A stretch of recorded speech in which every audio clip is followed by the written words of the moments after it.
Good evening and welcome to the Coon Rapids City Council meeting for Tuesday, July 6th, 2021. If you could please rise and join us for the pledge.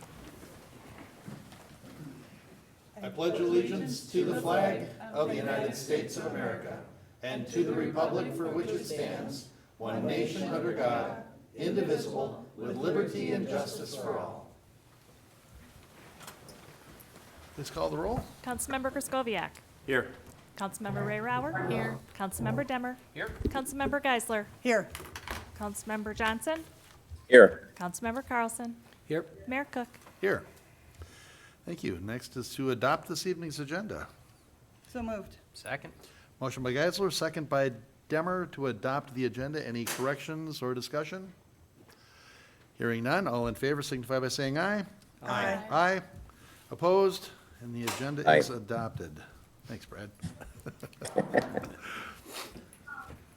Next is, our first item then is the approval of the minutes from the June 15th meeting. Your Honor, Councilmember Demmer, move approval of the minutes from the June 15th, 2021 meeting. Second.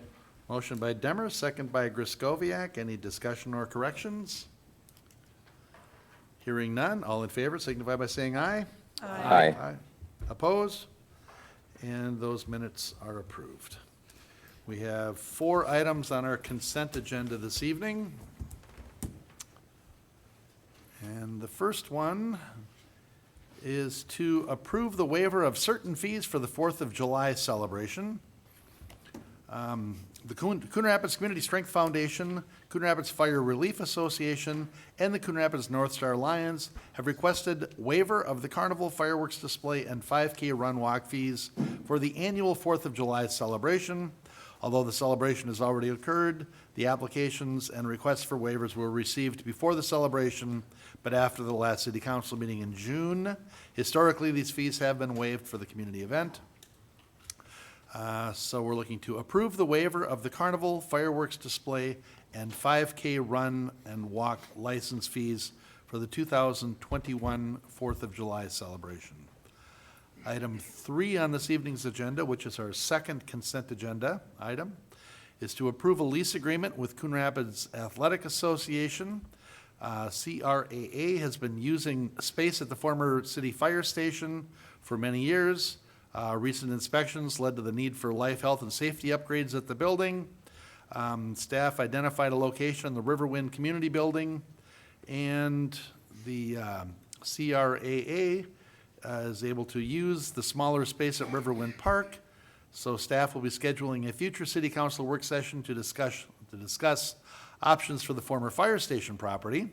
But this is to approve the lease agreement with Coon Rapids Athletic Association, CRAA, for storage space at Riverwind Community Building located at 2701 Northdale Boulevard Northwest, and authorize the mayor and city manager to execute the agreement and any necessary documents. Item 4, the next one on our consent agenda, is accept a right of entry agreement with Minnesota Corp Incorporated. Copeland Building Corp, on behalf of Minnesota Corp Incorporated, received conditional site plan approval for the construction of a 152-unit apartment building to be located at Goldenrod Street and 102nd Avenue. The right of entry agreement allows the city to periodically enter the property to exercise hydrants and valves and flush the water main system. The utility and drainage system within the site are considered private, and the property owner will continue to own and maintain these items. And this right of entry agreement simply provides the city the ability to ensure appropriate public safety. So we're looking to accept the attached right of entry agreement with the property owner, Minnesota Corp Incorporated, for a proposed 152-unit apartment building to be located at Goldenrod Street and 102nd Avenue. And then item 5, which is the last item on our consent agenda, is to approve a Therapeutic massage enterprise license for ElysiuMassage LLC, 300 Coon Rapids Boulevard, Northwest Suite 220. Mr. Lockett has indicated that he has plans to open a massage enterprise business at 300 Coon Rapids Boulevard Northwest, Suite 220. The background investigation and license fee for a therapeutic massage enterprise license has been paid. Proof of the required liability insurance has also been provided. Approval is contingent upon the police department background investigation findings. So we're looking to approve the issuance of a therapeutic massage enterprise license to ElysiuMassage LLC, located at 300 Coon Rapids Boulevard Northwest, Suite 220, pending a successful background investigation. And that is our entire consent agenda. I'll move approval and adoption of the items on the consent agenda. Second. Motion by Johnson, second by Rayrauer. Any discussion or questions? Ms. Lensmeyer, I didn't see anything in this one for the massage regarding the person that's licensed. I assume Mr. Lockett is licensed, or usually we see these pending, the license investigation. Mayor and Council, the clerk's office issues the therapist licenses, so we will be doing that before we do the enterprise license. So Okay. yes, it is contingent on them having a license, and they're in the process right now. Okay, all right, very good. And then the other question, I would be remiss to not ask about the old fire station. Is it too bad for them to park the float in it for a while yet? Mayor and council, we haven't made any decisions about where to go with that building in the future. I imagine when we have those discussions, there'll be a long lead time before any decisions to do something with it Okay. come to fruition. And, one possibility is the city maintains it as some sort of storage building for its own purposes. Sure. Could sell it, we could remodel it into something else. Obviously, those are things we'll have to talk with the city council about. Yes, in the interim, the parade float can stay there. Okay, good, they were concerned about that. That's all I had. Any other discussion or questions for the consent agenda? Hearing none, all in favor signify by saying aye. Aye. Aye. Aye. Opposed? And that motion carries. Next item on our agenda is item 6, to hold a public hearing and consider resolutions approving the miscellaneous 2021-1 special assessments. The amount to be assessed for the 2021 sub 1 miscellaneous assessments is $181,671 as of June 29th, 2021, and the amount reflects payments and adjustments that have been made since June 15th, when the assessment hearing date was set. An updated amount will be distributed after July 6th, and the affected resolutions will be completed at that time. The Board of Adjustment and Appeals is expected to meet on August 5th, and will make a recommendation to the City Council at the August 17th council meeting. And the terms of repayment for these assessments is determined by the amount being assessed. The proposed assessments are categorized by the number of years to be assessed and the interest rate recommended. Amounts up to $1,000 will be payable in 1 year. Amounts up to $5,000 will be in 3 years. And amounts up to $10,000 will be 5 years. And amounts up to $20,000 and over will be 10 years. Is there anything else you want to cover on that before we do the public hearing? Mr. Mayor? Yes, Mr. Fernelius. Sorry, I raised my hand. Just a quick update. We were informed by the assessing staff that as of 5 o'clock this afternoon, there were a total of 11 appeals that were received. So Okay.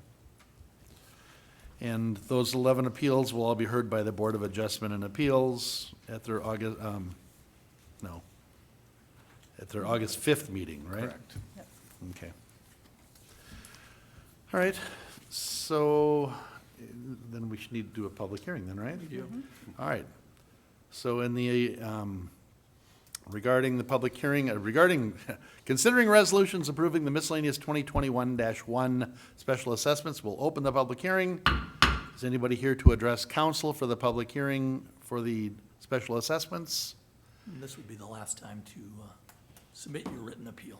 So this is the last time to submit the written appeal. That's kind of really what we're doing here, right? Collecting written appeals yet? All right. I don't see anybody jumping up with a written appeal. All right, so we'll close the public hearing. And we've got 4 resolutions, it looks like.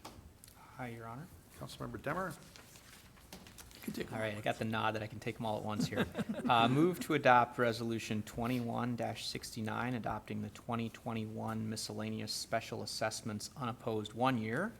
Further move to adopt Resolution 21-70, adopting the 2021 miscellaneous special assessments unopposed 3 year. Further move to adopt the Resolution 21-71, adopting the 2021 miscellaneous special assessments unopposed 5 year. And finally, adopt Resolution 21-72, adopting the 2021 miscellaneous special assessments unopposed 10 year. Motion by Demmer, second by Carlson. Any discussion? Hearing none, all in favor signify by saying aye. Aye. Opposed? And that motion carries. We are on to item 7, to consider Resolution 21-4 sub 9, awarding a contract for Project 21-4 Sidewalk Expansion to provide better connectivity for residents and pedestrians. The City Engineering Division completed plans and specifications for proposed improvements shown on the attached project location graphic. Many of them. The improvements include grading, installation of a 6-foot wide concrete sidewalk, and turf restoration. And we've got 6 bids we're looking at here, and the lowest one was from J.L. Tice Incorporated for $200,532. The engineer's estimate for the project was $240,055, which was in line with many of these bids. Staff solicited referrals for the lower bidder, as mentioned, J.L. Tice Incorporated, who confirmed the contractor has successfully performed projects in neighboring cities. Pending award of contract, the work will be scheduled to take place between mid-July and early September of 2021, and the staff has also coordinated with adjacent property owners to obtain permanent easements necessary to complete the project, which will be presented on a subsequent agenda item. It would have been almost nice to see one map with all the sidewalk connections on it, rather than going, but what about that one? Oh, that's on this page, so. A lot of connections along Coon Rapids Boulevard, all necessary to get those sidewalks connected. Your Honor, Councilmember Rayrauer, I move to adopt Resolution 21-4 sub 9, awarding a contract to J.L. Tice Incorporated in the amount of $200,532 for Project 21-4 Sidewalk Expansion. Second. motion by Rayrauer, second by Carlson. Discussion? Your Honor. Councilmember Demmer? I just want to say I think it's a really, really good thing to plug those gaps. So much nicer to have a sidewalk than have a little bit of a goat path there.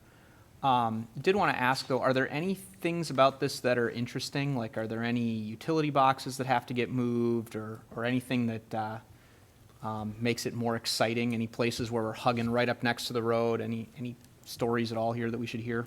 Oh, like any places we're gonna put streetlights right in the middle of the sidewalk? Or that? Just keep the mailboxes up at the sidewalk. Councilmember Demmer, Mayor, Council, that would have been a great question for Mark Hansen, because his eyeballs are in this all day, every day. But what I will say is, in relation to the easements we secured and all of the existing facilities, we avoid them at all costs. There may be a little bit of tweaking to do, but I wouldn't foresee us having to do major revisions, because we try to avoid them. That's then the easements we secure to make it feasible. Great. Yeah, I think that'll be good. I think just for the list of the next round of gaps, that spot immediately southeast of 610, where it just kind of ends, and if you're riding your bike, you got to go up through that parking lot. That'd be another place for the next round of gaps. But this looks great. All right. Get that plug in there. Any other discussion? Hearing none, all in favor signify by saying aye. Aye. Aye. Aye. Opposed? And that motion carries. And we are on to new business, and hopefully these items will go just as fast as those last ones. Item 8 is to consider planning case 21-22, appeal the planning commission site plan denial, Riverdale Station Apartments Phases 3 and 4, Coon Rapids North LLC. Mr. Harlicker. Good evening, Mayor and council members.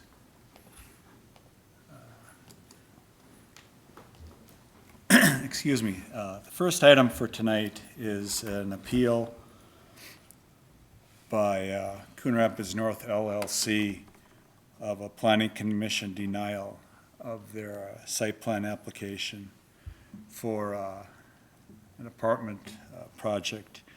The site plan included a 192-unit building on the east side of the site on here, and an 81-unit building on the west side. This is the shopping center to the north. That doesn't, doesn't show up on here, but the existing 2 apartment buildings to the south and Northdale Boulevard to the east. This was the overall site plan for the project and what the Planning Commission considered at their meeting on June 17th. After going through the meeting and doing their deliberations, the Planning Commission ended up recommending denial of the proposed site plan. The vote for denial was 4-3. They did recommend approval of a corresponding preliminary plat to subdivide the parcel into 2 lots, which is also under consideration by the council tonight. The commission based their denial on failure to comply with code requirements regarding parking, building setback, and height requirements. Specifically, the commission did not grant flexibility for the number of enclosed parking stalls for the east building. That's this building here. The total number of parking spaces, and for less than the required number of enclosed spaces for this unit here. The west unit is senior, and the east unit is market rate apartments. They also denied flexibility for the building height for this portion here of the west building, as well as the setback requirement from Northdale Boulevard, this area right in through here. The applicant is in the audience tonight to give a presentation to the council and answer any questions. And that's the end of my remarks. I'll answer any questions you may have. Thank you, Mr. Harlicker. Anybody have any questions, Mr. Harlicker? Mr. Mayor, Councilmember Geisler? I don't have any questions of Mr. Harlicker, but I certainly have a number of comments. Do you want us to hear from the applicants, or should I dive in? Would you like to do the applicant's got a presentation too? I believe you'd like to That address might- the council. So that on might his make appeal. sense to have that first, you think? I don't know if it would be necessary, to be honest. Huh. But Okay, go ahead. let's start, and then if maybe the applicant wants to come there. First of all, having spent 16 years on planning and several years as the chair, I was embarrassed, to be honest, by what happened.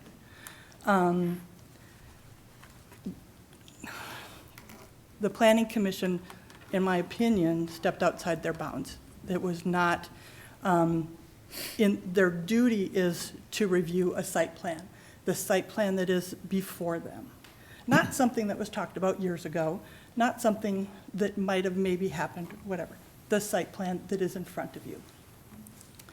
Our building code also has design flexibility. It is intended to be there because we cannot determine every individual possibility for everything that can happen. So we allow design flexibility, use flexibility, lots of flexibility within that assessment of that site plan before the commission to be able to say, are there things because of how the site is laid out, what is by the site, what other things are happening on the site? Do we get something? Do we give something? So any statement to say they didn't meet code, I'm not going to give flexibility, is just totally does not align to what the planning commission should be doing or how they should be operating. Flexibility is built into our code. They should be considering flexibility. They didn't, a majority of them didn't. The other piece was within the planning commission, you're there to say, here is something, how does it measure up? It's not to take on policy questions. Should we do apartments? Do we want to do apartments? That is a council conversation, not a planning commission conversation. Planning looks at what is the zoning, what is the site plan, does it meet the needs? So when we look at this site plan, if I was still on planning or now here on council, I look at what are they providing, what is in that plan. So for example, the building height. There is some flexibility with the height to be able to do the underground parking, to have the stories, and oh, by the way, it matches what's next door. That flexibility is reasonable and should have been granted. Building setback. It's actually a bigger setback. So it doesn't go right next to the road and feel like a canyon because it is a taller building. And oh, by the way, that setback matches what we've already approved in the previous development. Signage, that flexibility. You've got a larger parcel with bigger buildings. Having signage that makes sense and meets the needs of the residents who are there living or visiting the place makes sense. The last one is parking. We all know that driving habits are changing. We've had conversation after conversation after conversation on this council and even at planning over the last how many years that our parking standards are heavy. And so to have something that is somewhat less of parking than that meets that hard standard, having that flexibility is reasonable. We've given parking flexibility many, many times. For me, we saw this second half of this project at council. There were things that we as council members went, oh, 5 stories, maybe 4. The developer listened. We had conversations. There was nothing in my mind that could have even anticipated this project that is part of a larger development that matches everything that we've already done wouldn't have gone through planning. So for me, I don't see how we as a council would not go forward and approve the site plan. So for me, that is where I'm at. Those are, is my view of what happened with planning. Happy to hear other comments and if the developer would want to make any statements. Yeah, I actually was thankful that planning, right or wrong, looked at it the way they did, because it called my memory back to when we had different developers making different presentations for this unit. And one of the things that was appealing about this was the 2 senior buildings that were going to go on the north lot. And I actually felt we did a disservice to planning when the development first came to us with that 5-story building, because I had such sticker shock from the height that I hadn't thought through the balance of all the changes from when we first looked at this. I mean, we've got 62% more units there than were originally planned. It was originally all seniors, and now we've got this huge market rate building. We've got so little green space now that we've got underground retention ponds. It's a beautiful project.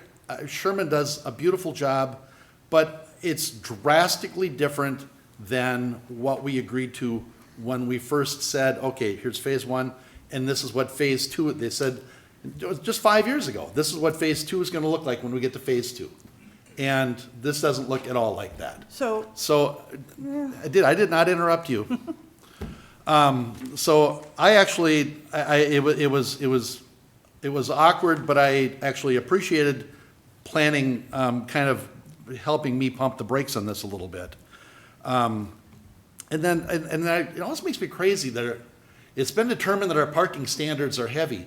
It's been determined that our parking standards are heavy maybe for retail, but I don't think we've ever determined that our parking standards are heavy for apartments. So, I don't know, I've got more, but I'll let that go for right now. Mr. Mayor? Councilmember Carlson? Your Honor. Mr. Brody? Because I thought maybe we would get, but I do want to point out that this is an appeal, and the applicant does have an opportunity, and obviously it's your meeting, Mayor, but they have an opportunity to appear, and if they want to present evidence in support of their appeal. So I would suggest procedurally we allow them to do that. Okay. That'll allow you guys to have then your discussion with sort of the full picture. All right, Councilmember Carlson, is Mr. that Mayor, I'll okay? step back and withhold my comments. All right, okay. Go ahead, Dominic.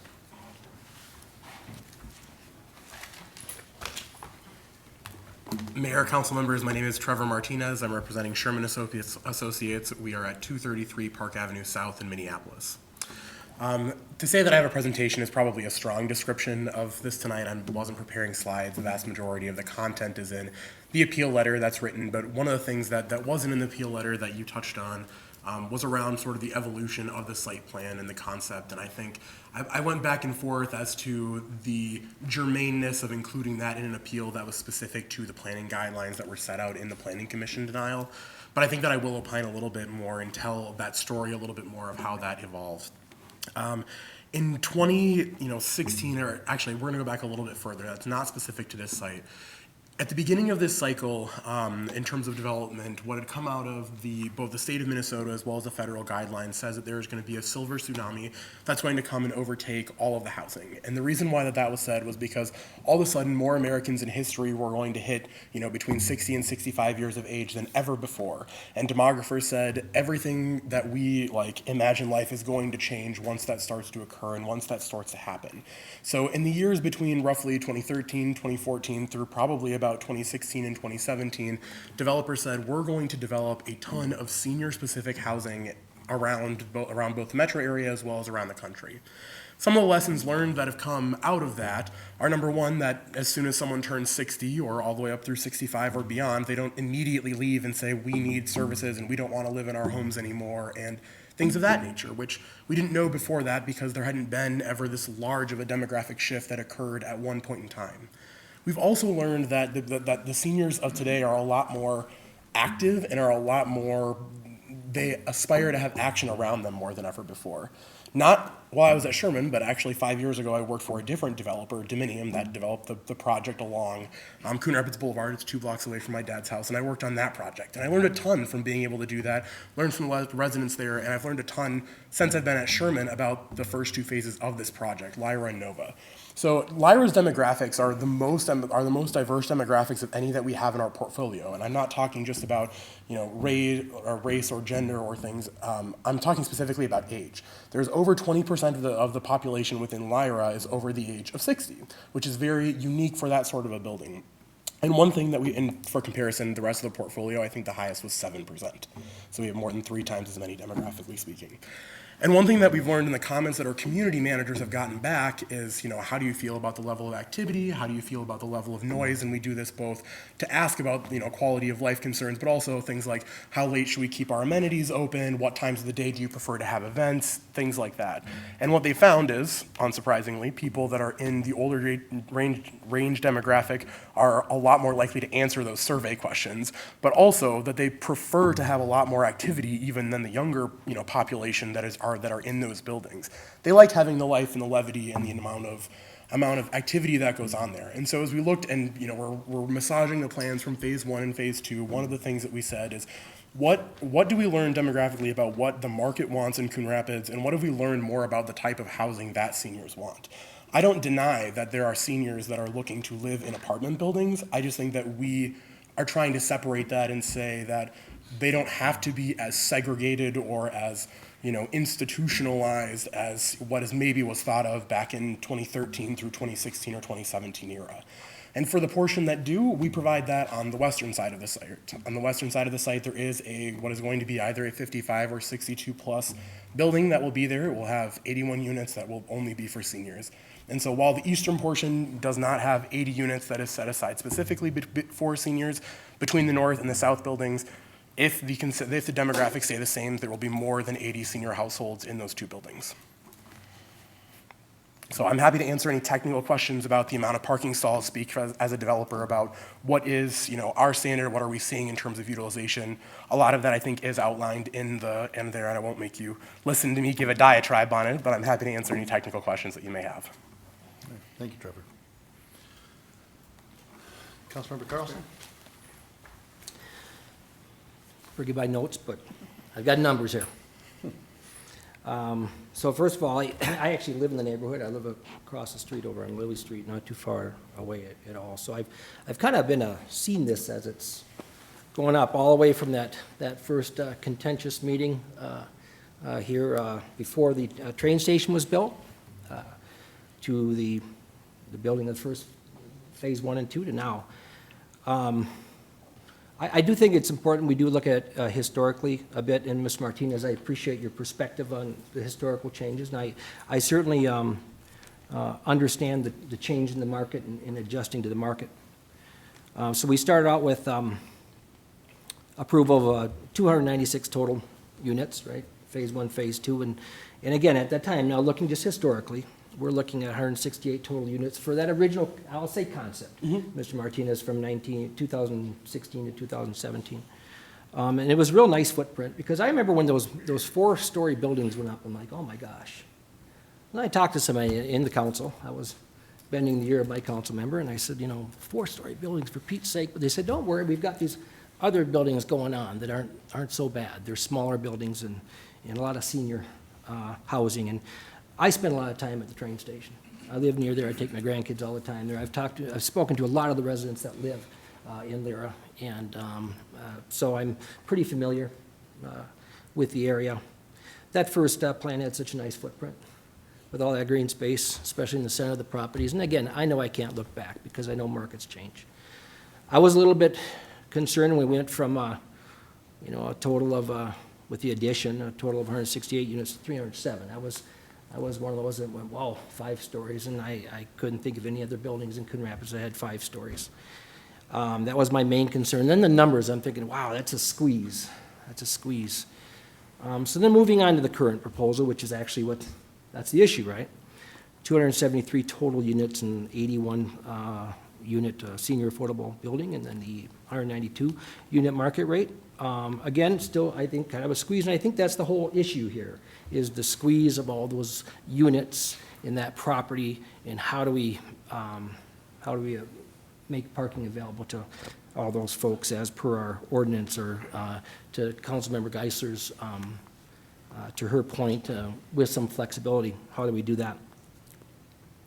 I don't have any issue with the signage. I don't have any issue with the height and setback, and I don't know if I was on the council back in 2017, I don't know what I would have done about that 4 stories. I really don't, but it's there, and I understand that, and I appreciate that, and I appreciate the having it consistent. I appreciate all that, although the 5-story proposal would not have been consistent with the 4-story building that's there presently. I don't have much concern about the Phase 4 senior affordable unit. I understand with seniors, it's a little different. Boy, I don't want to assume to know what seniors do with driving, but I'll be there shortly. I know we have to have more flexibility with seniors because less seniors probably drive. And so I understand the flexibility there. I have a little concern with it, but I'm not as concerned with the flexibility of the seniors. I am concerned about the market rate building. We have 192 units with 147 enclosed parking units proposed. And I looked at the flexibility given with the other projects, past, present, And this one, boy, you've got to add 23, this one's 23% short. Quite a bit compared to the other ones. I think Lyra was, I believe that Lyra was about 13% short when that was approved in 2017. This one's 23%. I'm concerned that that's too much to ask for. There's another point I wanted to make on the market rate parking, and this isn't in the appeal, but it is a parking issue that's come to my attention. And so, actually, Mr. Harlicker, I would need you for this. Mr. Harlicker, I'd like you to pull up developer plan drawing C2.2, please. Pardon? The drawing C2.2. Yep. Is it in our packet?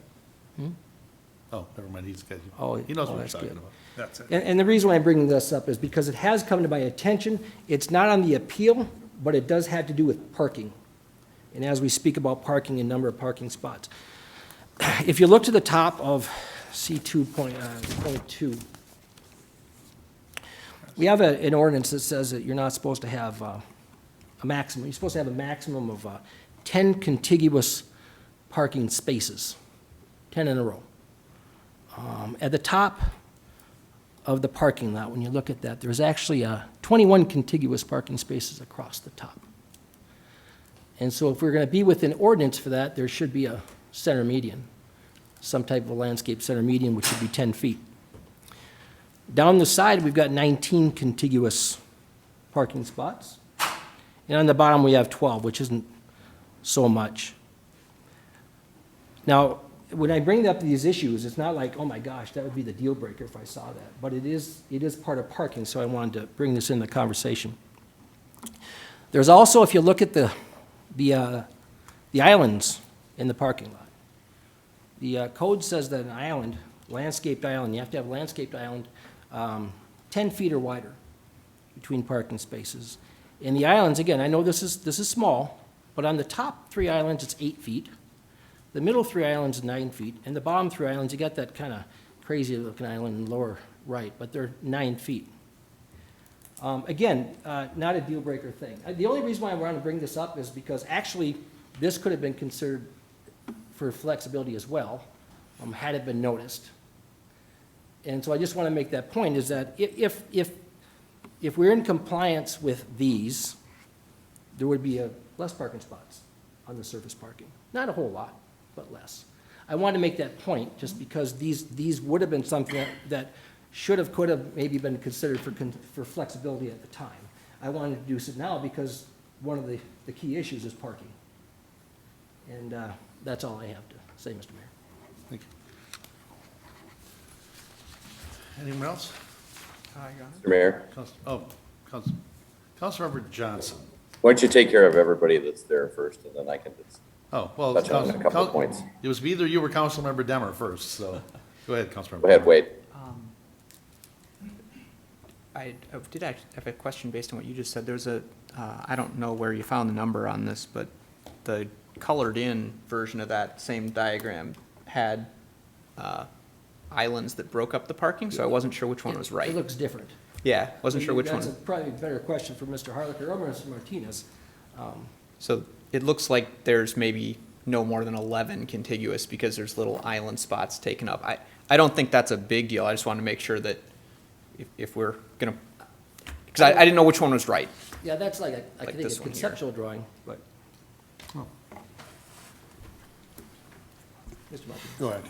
Mayor, council members, I don't know about the discrepancy between the two. I know that in the version that we had looked at, I believe the one without any of the ones is the one that has the 294 parking stalls. To be at 1.5 per code, we would need to have 288 parking stalls, so we can lose up to 6 of those parking stalls for greening, adding additions, and we would be more than happy on a condition to stay above the 1.5, but to make sure that we meet each one of those code items. That would not be a problem from our perspective. Okay. I appreciate that. I probably had more questions for staff, so I don't know who's going to answer them. First off, I very much agree on the setbacks, and I don't love having a 4-story building 20 feet from the road. I think if you're going to make a taller building, a larger setback makes a ton of sense. So I think I'm aligned with that one making lots of sense. I personally just never know how to deal with the parking stuff because everyone's gonna be different, every unit's gonna be different, every population's gonna be different. I tend to want to defer to the group that I would think would be independent, which is the city on that.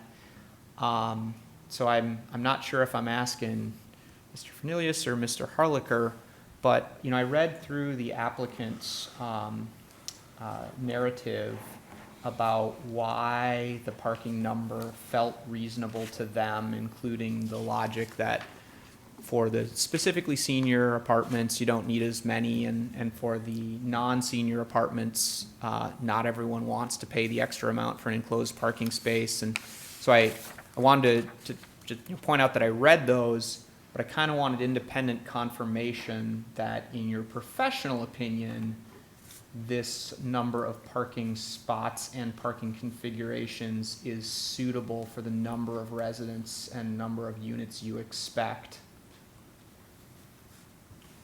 Mr. Mayor, Councilmember Demmer, I guess that question was directed at me. And Mr. Harlicker can certainly share his thoughts too. I think, in our professional experience looking at, we have a test case. We have 2 buildings that have been in operation for, year and a half. To my knowledge, we have not had parking issues, including during the pandemic, which I think, we're all aware of the fact that, at least during the pandemic, more people were working from home. So I think if there would have been issues with parking, we would have certainly heard about it. We do know that standards are changing.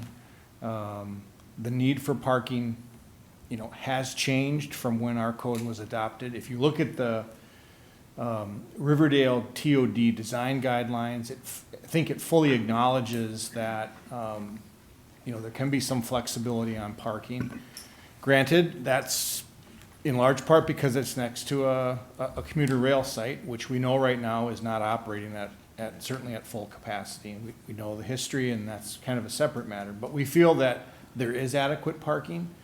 I think if that were a concern for us, that's something we certainly would have talked to the developer before they had ever submitted their plans. So I think in our professional judgment, we're comfortable with the amount of parking. We don't feel that the deviation is significant enough that it's going to create, parking issues. Obviously, we don't want anything that's going to have unintended consequences, impacts on, surrounding neighborhoods. That's obviously something that we want to pay attention to. I believe Mr. Harlicker looked at the amount of parking that was required in phase 1, and Scott, do you have that data handy? I believe there's more than phase 1. With the, when parking ratio compared to the first phase, the east building, which is the larger of the 2 buildings, had a parking ratio of 1.43 spaces per unit. The market rate building, which is also the east building of the phase 3, the parking ratio there is 1.53 units per acre.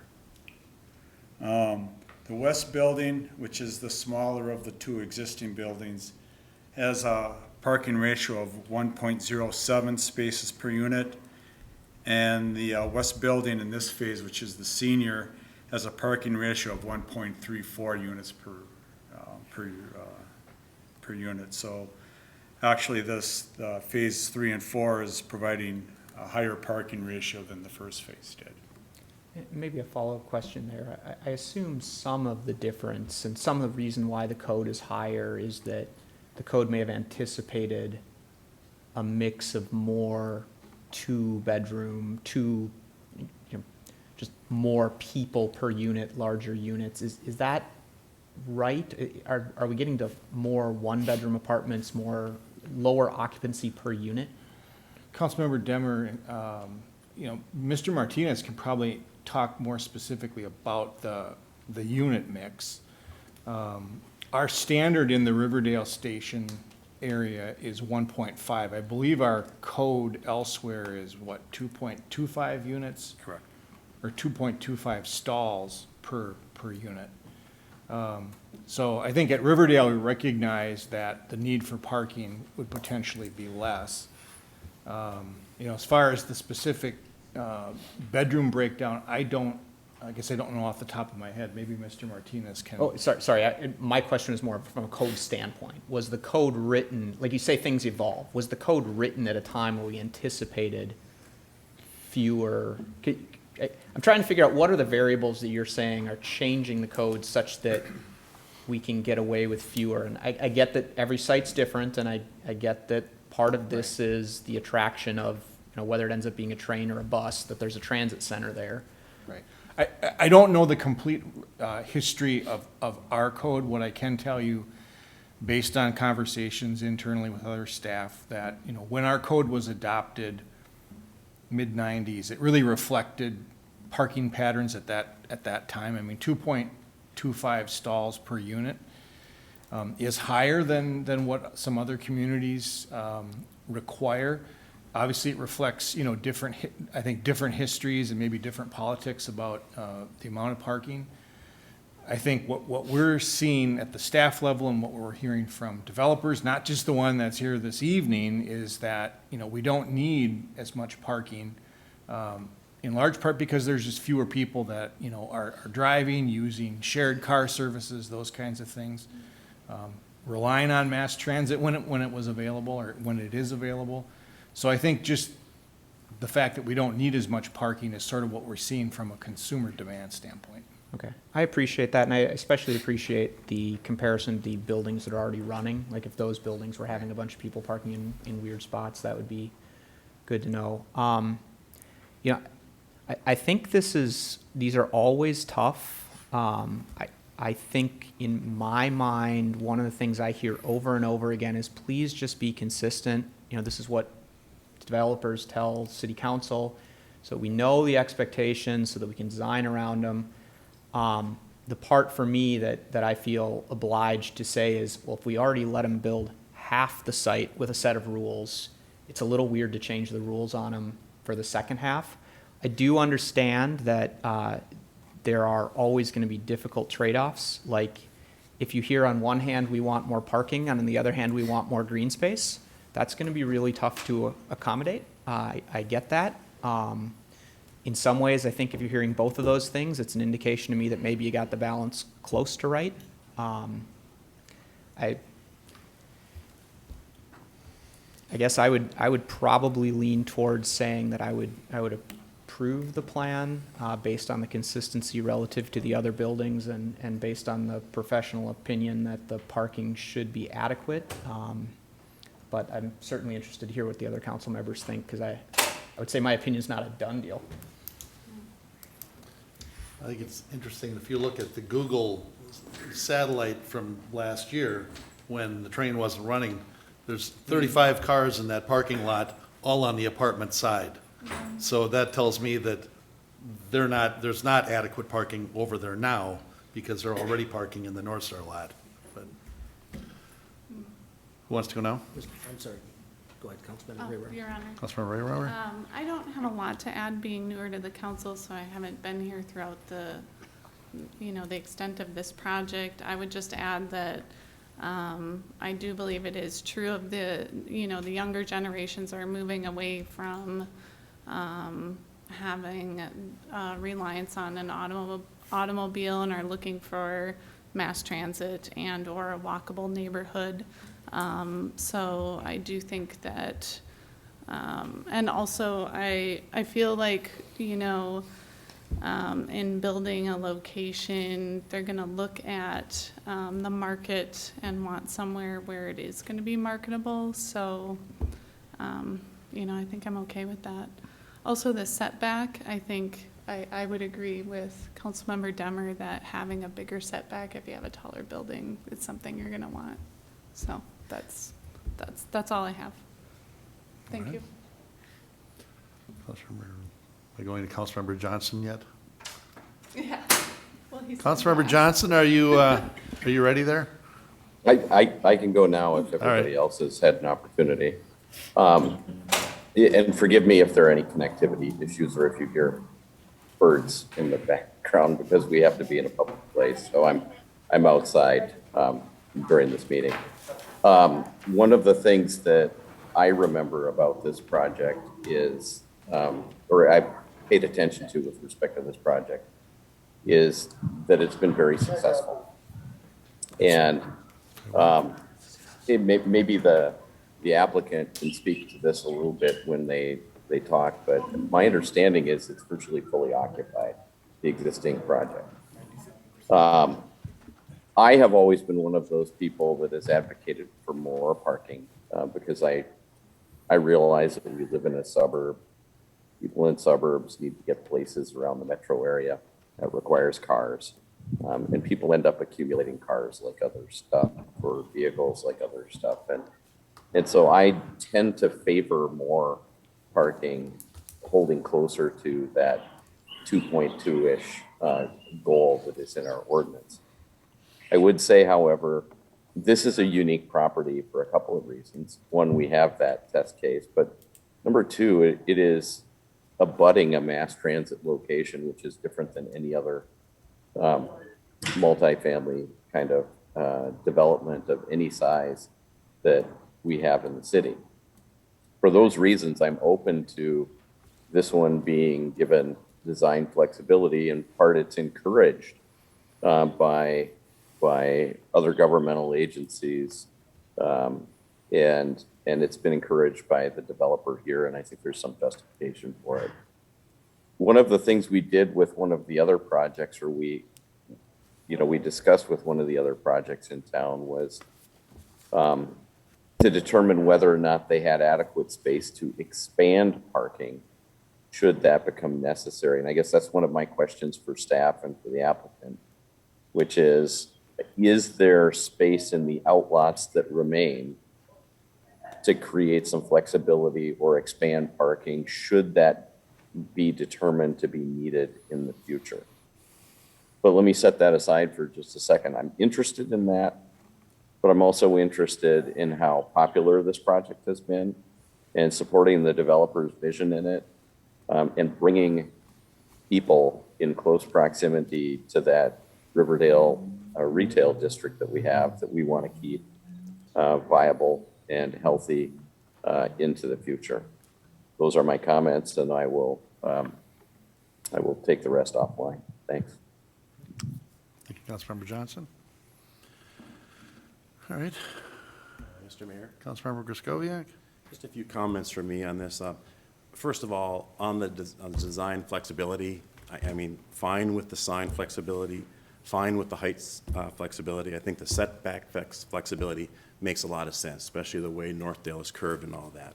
I do struggle with the parking, even though it's not a real big deal, but in Ward 1, we do have issues with cars overflowing onto streets where we've had to restrict parking. So I know that is an issue, and you can't park on Northdale, so they're gonna either be going over into the residential streets or over into the transit station.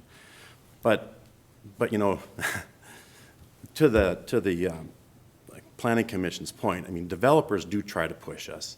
I mean, from the original concept plan where we agreed to this and we created a TIF district, and all that, you came back and you wanted five-story building, which obviously we weren't going to accept that, and you did tone it down to 4. So there is a little bit of that going on. The fact that that commuter rail station isn't running at capacity, it may return to capacity, it may not. There are folks that are going to definitely use cars, regular cars, electric cars, whatever. They're going to need parking. The question that I do have for staff, and I think this is going to be directed toward our community development, is when the TIF district was created, when does the clock start on that? Did the clock start when the ground was broken on phase 1, or is it now going to restart for phase 2 for another 15 years? That's a question I need clarification on. Councilmember Griscoviac, obviously the TIF issue is a separate matter from the decision tonight. It is. What I can say about the TIF district for phase one is that clock started, I believe, 10 years from the date of certification. So I don't have that exact date, but the clock is ticking right now. So they're collecting increment, they get 10 years worth of increment for phase one, which is to support the workforce building that is there right now. We have had conversations about potential assistance for what would be phase four, the senior building. But, again, they want to pursue the phase three initially and then pursue, potential funding opportunities for the senior component. So any discussion about assistance for the affordable senior building, we'll have at a subsequent date, and there'll be a conversation about the ask and what is the city willing to provide. We can provide no more than 10 years worth of increment, but if for some reason we don't need 10 years worth of increment, it could be less than that. So, that will be a conversation that we'll have with the council serving as the HRA at a later date. Okay. Nothing further. Just a follow-up on that, is that an additional 10 years of increment then, as I understand it? Councilmember Johnson, that's correct. And that's the way that our original purchase agreement was negotiated, is that it would be two phases with two separate 10-year clocks. That's what I understood. Thank you. Thank you. Mr. Harlicker, a clarification on this. This is kind of a no-go night, there. Because they applied May 10th, so the 60-day rule, we have to decide by July 9th then, by Friday, right? Mayor and council members, we can extend it out for another 60 days per state statute. Or if they want to waive the 60-day rule. Okay. All right, I just wanted to. Mr. Mayor? About the date. Councilmember Geisler? A couple of other, things as I'm hearing fellow council members, we're all kind of aligned that, the building height flexibility makes sense. The building setback makes sense. The signage makes sense. And when we're talking more about parking, this building has more parking than what we approved for the first phase. And it's, I think Mr. Martinez said, the first phase is 97%? Yep, 97% leased. Leased. And the shift potentially from what we saw, 5 years ago as here's what we're thinking. I can guarantee you that plans that I made 5 years ago, I was never right on the dot, right? There's always changes. There's always things that happen. I mean, how many of us planned on the pandemic last year? Probably none of us.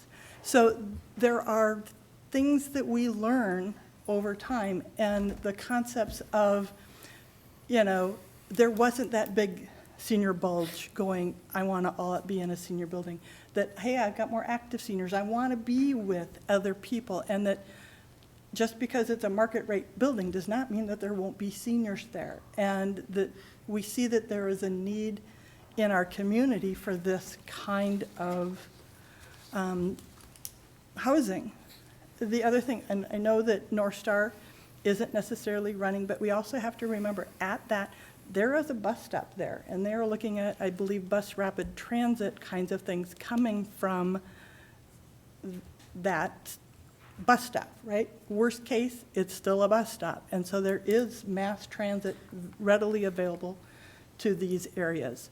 The Riverdale Shopping Center is walking distance, so that there isn't as much of a need. And we are seeing, in 1990 or 90s, the exact year when we adopted those parking codes, Uber didn't exist, Lyft didn't exist, any of the car sharing services didn't exist. Those kinds of transportation vehicles just weren't available to people, and they're using them more and more and more because it's actually cheaper for a lot of people than actually owning a car, paying all the maintenance on the car, paying the gas, to just use an Uber or a Lyft for the few times that they actually need a car.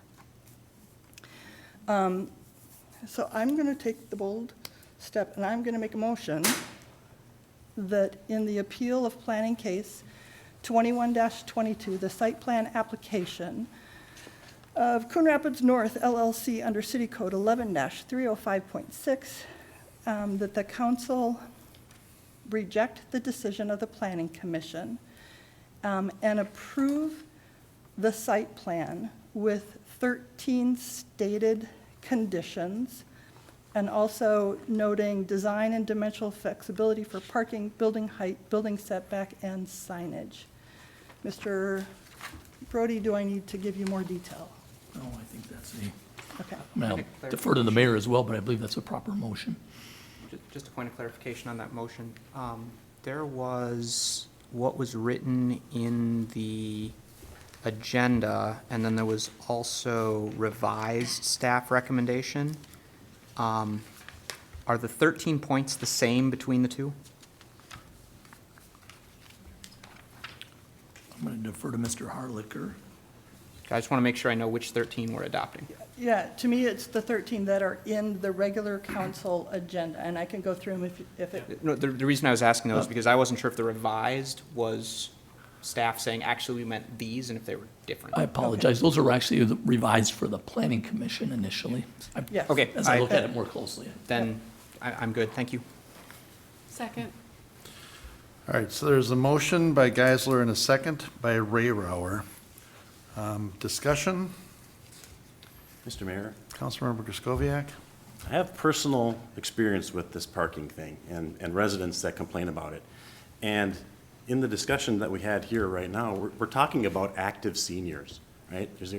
Active seniors drive cars. They're gonna need a drive car, you know, to get their groceries and back and everything like that. So that's a sticking point for me. I'd like to see that added as a point here, that we get up to our code in the parking.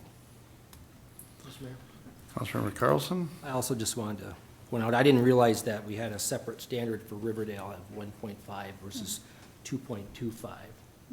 So I feel that we've already kind of given a little flexibility. Again, my only concern is that 23% difference on the enclosed parking. And I still have grave concerns about just the sheer density of this. And I would have loved to have seen them come back with a different model of senior building, either a co-op or something. Those are selling out like crazy, because I think we've added hundreds and hundreds of other apartments in town, and I just don't see the need. I mean, I know that they're going to fill, they know that, that's why they want to build them, but I think we have different uses. And I'm just, I'm not supportive. Mr. Mayor? Councilmember Johnson? So I guess when I look back at this, my biggest concern was that the project wasn't going to be as successful as it was anticipated. Frankly, in a time where building material prices are so ridiculously high, hopefully they're coming down now. And in a time in which, I think there are concerns about, and it's been expressed to me a lot by constituents, about how much senior housing or affordable housing we have to see a project that has a significant amount of market rate. I appreciate the project here, and so I intend to vote in support of the motion. Thank you. Oh, could staff or the applicant address the issue of whether there is some still flexibility in the space to provide for additional parking in the future? And I'm going to mute now because there's a guy with a hedge trimmer over there. Is there additional spot for, space for parking in the future? If we could pull the PowerPoint back up.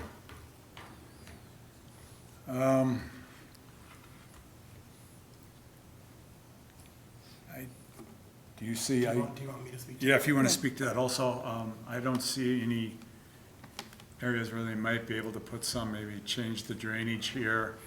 So the answer is, And add some there. yeah, the answer is that it wouldn't be comfortable. It would definitely be compromising to the site plan. We could certainly relocate the infiltration area that's on the southwest portion of the building and move that to, you know, either on the north or relocate, you know, some of the amenity courts, or, you know, or we could relocate and do some underground infiltration that would have some temporary loss of additional parking because we'd be burying something underneath there.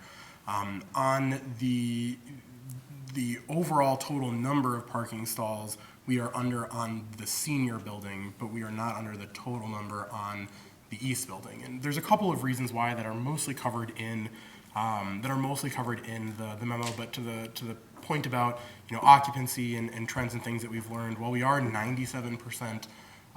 We are 90% full, 97% full, and that's just because there are always certain number. There's a week between people move in and within apartment buildings at any given time. The demand that we have seen for the underground parking at Lyra is significantly below that. So we are not at 97% leased for the underground parking that we have, which is one of the reasons why we are providing less of it here. And it's also a function of, you know, the technical building footprint, what we can actually fit under the building, which is what was outlined, because our unit mix is the average square footage is 892 square feet.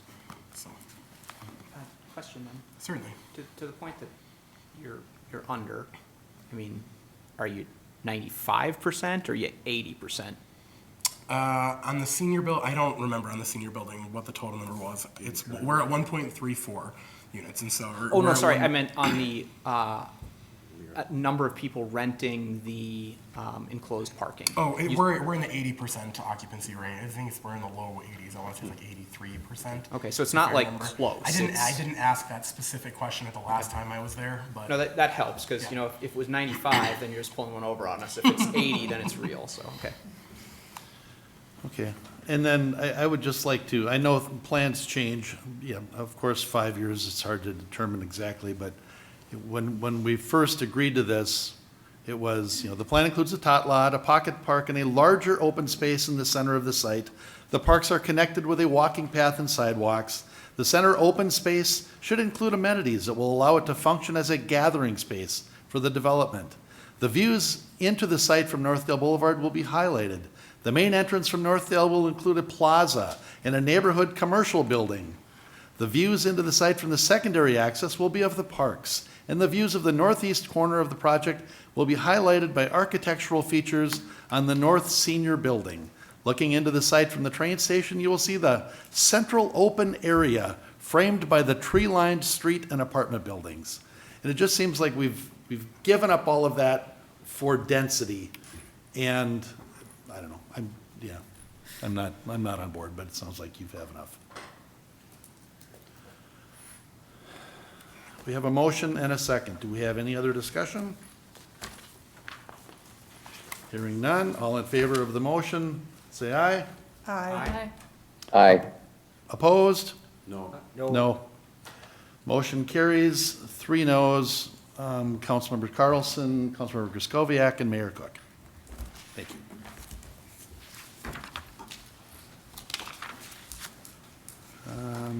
Item 9, consider planning case 21-18, preliminary plat and final plat Riverdale Station Apartments, second edition, 31XX Northdale Boulevard, Coon Rapids North LLC.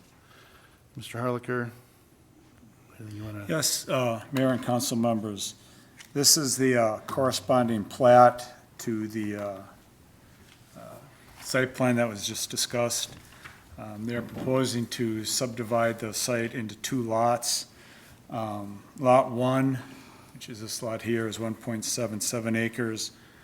Lot 2 is 4.51 acres. With Lot 2, the lot exceeds the maximum size allowed, which is 2 acres. It comes in at 4.51 acres. So flexibility is required to allow the lot that's greater than 2 acres. At the Planning Commission meeting held last month, Planning Commission voted to recommend approval of the preliminary plat with flexibility for the 4.51 acre lot. Also, park dedication for the project be paid at a rate of $1,360 per unit. So the recommendation was to approve, all engineering comments be addressed, park dedication be paid prior to the issuance of building permits in the amount of $1,360 per unit, and the granting of flexibility for the 4.51 acre lot. With that, I'll answer any questions. Your Honor? Councilmember Demmer? So why? Like, I don't understand. Did we do this on the bottom half too? No, this one here, they need the larger lot to accommodate the improvements that are proposed in the site plan approval. No, but I mean, why isn't it just one big lot? They, I guess I'm not following the question. So on the south half, it was one big lot, right? I believe it's two. It is two. Okay, then I'm fine. I just Okay. thought it was one, and so I didn't understand why we're making this one harder. Yeah, they did it to put so each unit would be on its own lot. Okay. So, Mr. Mayor, Councilmember Geisler?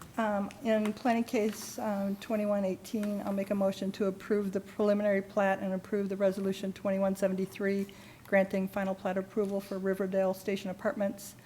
Second edition with the following conditions: all engineering comments be addressed, park dedication be paid prior to the issuance of building permits in the amount of $1,360 per unit for the apartment, with the understanding that we are agreeing to size flexibility in the dimensional flexibility in the size of the lot. Second. Motion by Geisler, second by Ray Rauer.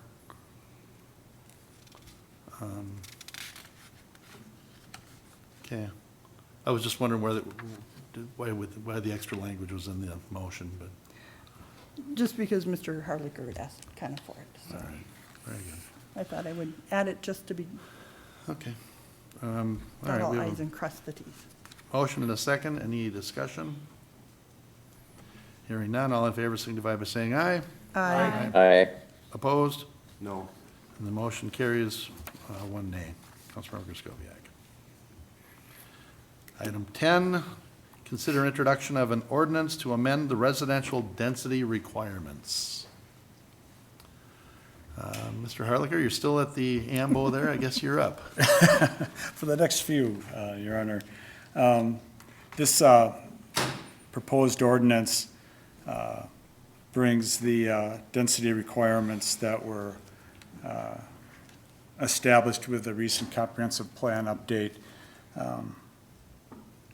so that the residential density requirements in the zoning code are consistent with the new density requirements in the comp plan. With a moderate density residential, the current density outlined in the zoning code is 4.7 units per acre. Comprehensive plan has it listed as 5 to 10 units per acre.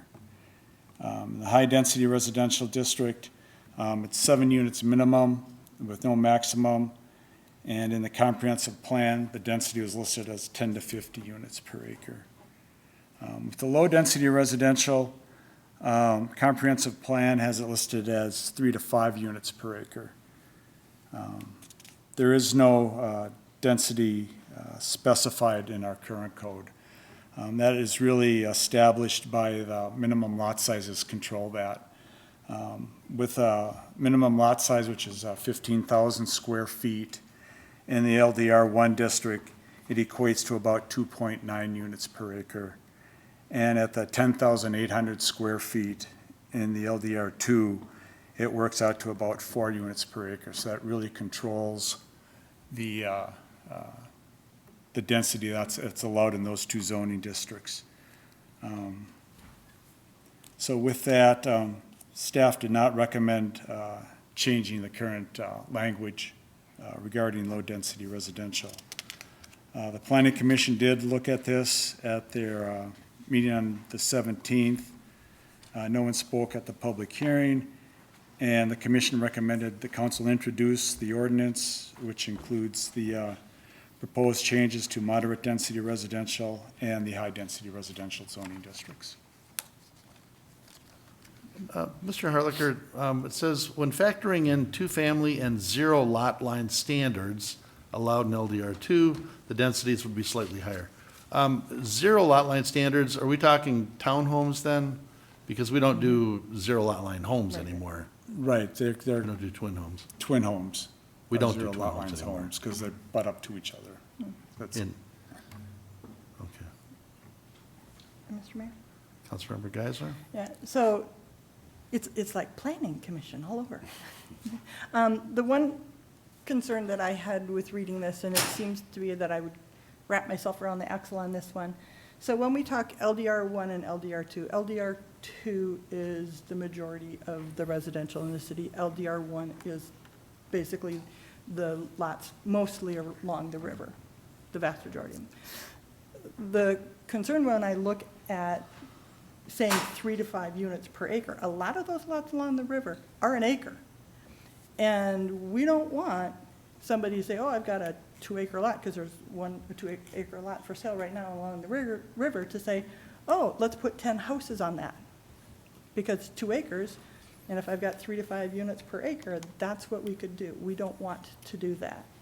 And so to me, anything that we have in low-density residential, LDR1 or LDR2, we should not have a minimum density requirement, if that makes sense.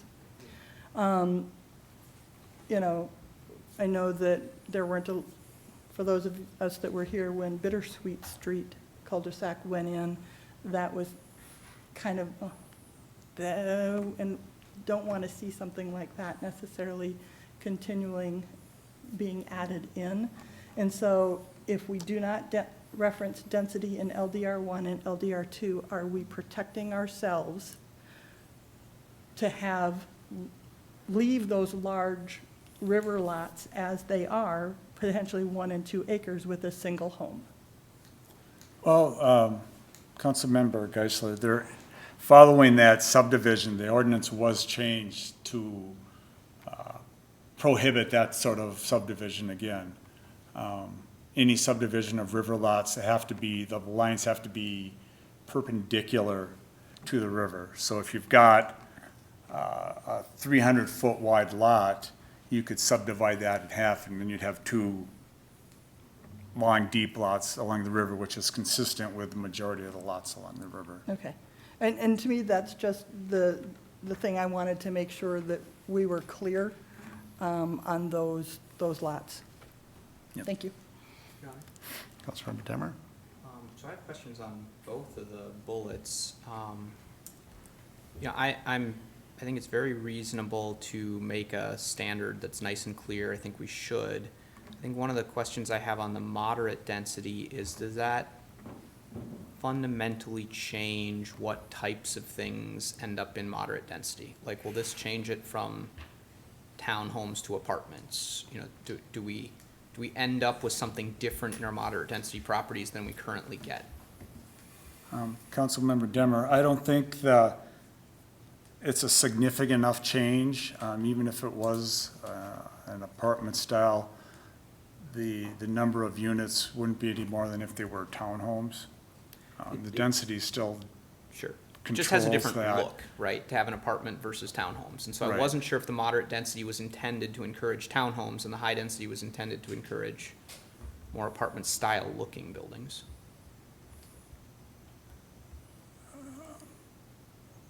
I would have to leave that up to developers. I don't think, it's not intended to do that, certainly. Will an extra 3 units per acre be a significant enough change so developers will come in with apartments on moderate density residential districts? I doubt that. Okay. And then the second question is on the high density. I do like that we're putting in a maximum. I think the problem with putting in a maximum is somebody's gonna look at that and say, oh, that's something I can come to council with. And just, quick math, that last site was 6 acres.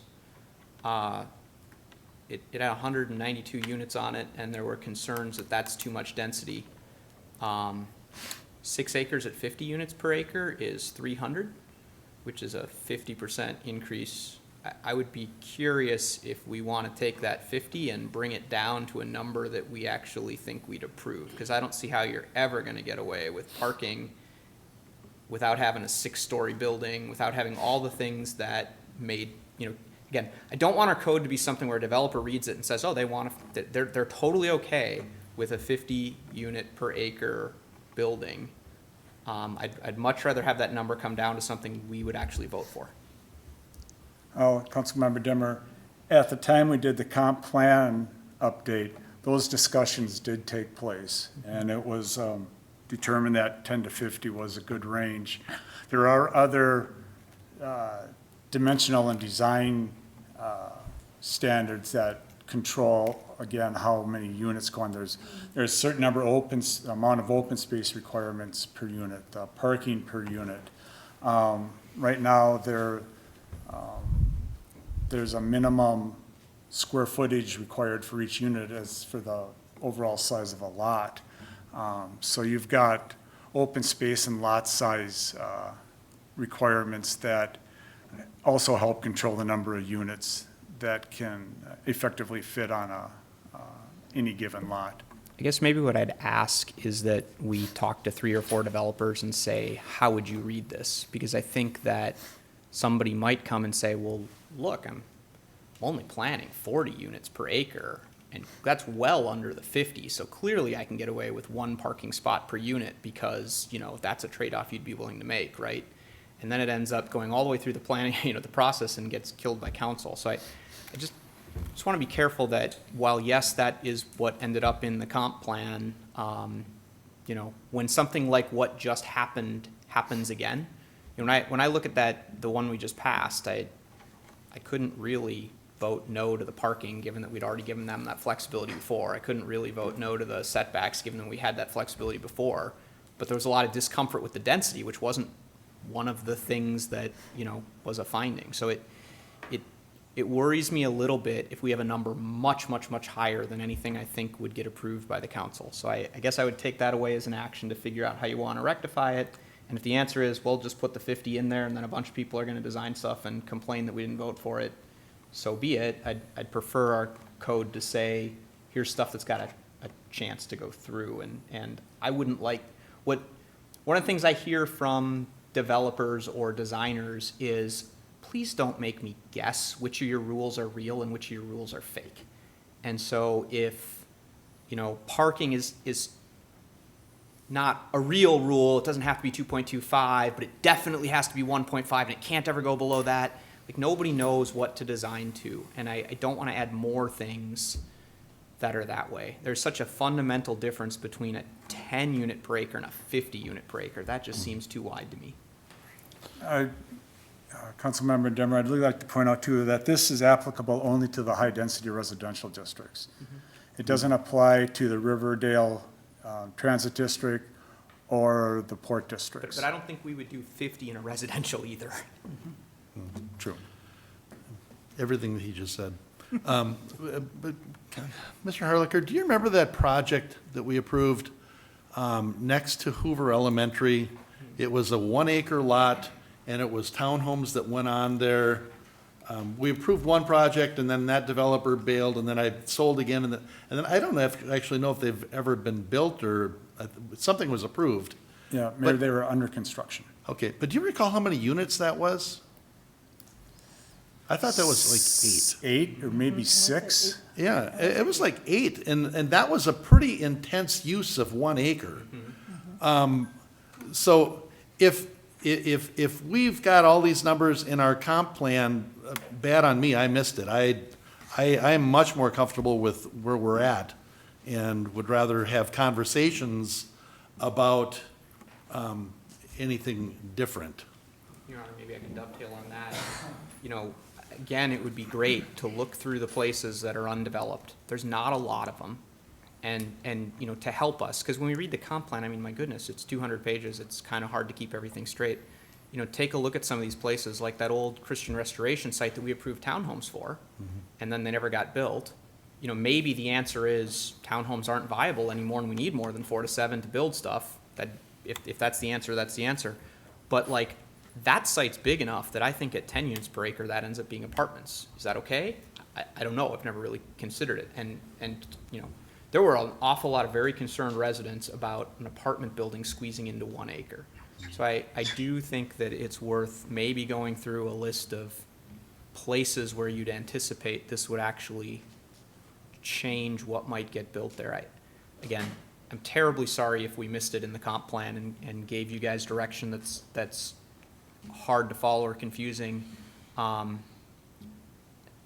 I think the motto of tonight is times change. And, you know, having seen what just went through, I think we'd prefer to drive people towards slightly lower densities than what they're currently being driven towards. Not cutting the current densities in half, but maybe one more way to think about it is go through the densities we currently have. You know, what are some of the big apartment buildings we have and what are their current densities, and then not go a whole lot higher number than that. Mr. Mayor? Councilmember Geisler? Yeah, I kind of remember the comp plan conversation, and I want to say it was probably 20 years ago that number got set. And it was a long time ago when there was conversation about would there be, you know, apartments that were tall so you could look over the city and see the river.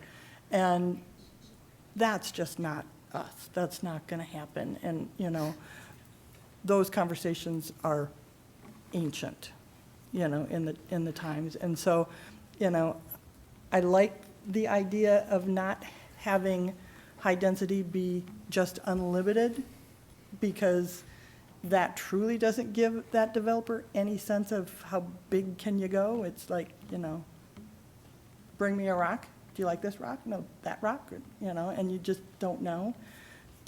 But to say the 50, you know, what we might want to be doing is looking at, maybe we have to change both the comp plan and our design, our Title 11 guides. Mayor? Mr. Fernelius? So these are all good comments. I sense a butt coming. Well, how can I say this? So, you know, the exercise tonight, or I guess the decision tonight, is to make sure that our comp plan, or our zoning code and our comp plan are in alignment. Cities can get into trouble when they're not. That's when we can get challenged by developers who come in with a proposal and your comp plan says one thing and your zoning code says something different. So that's part of what we're trying to fix tonight. The broader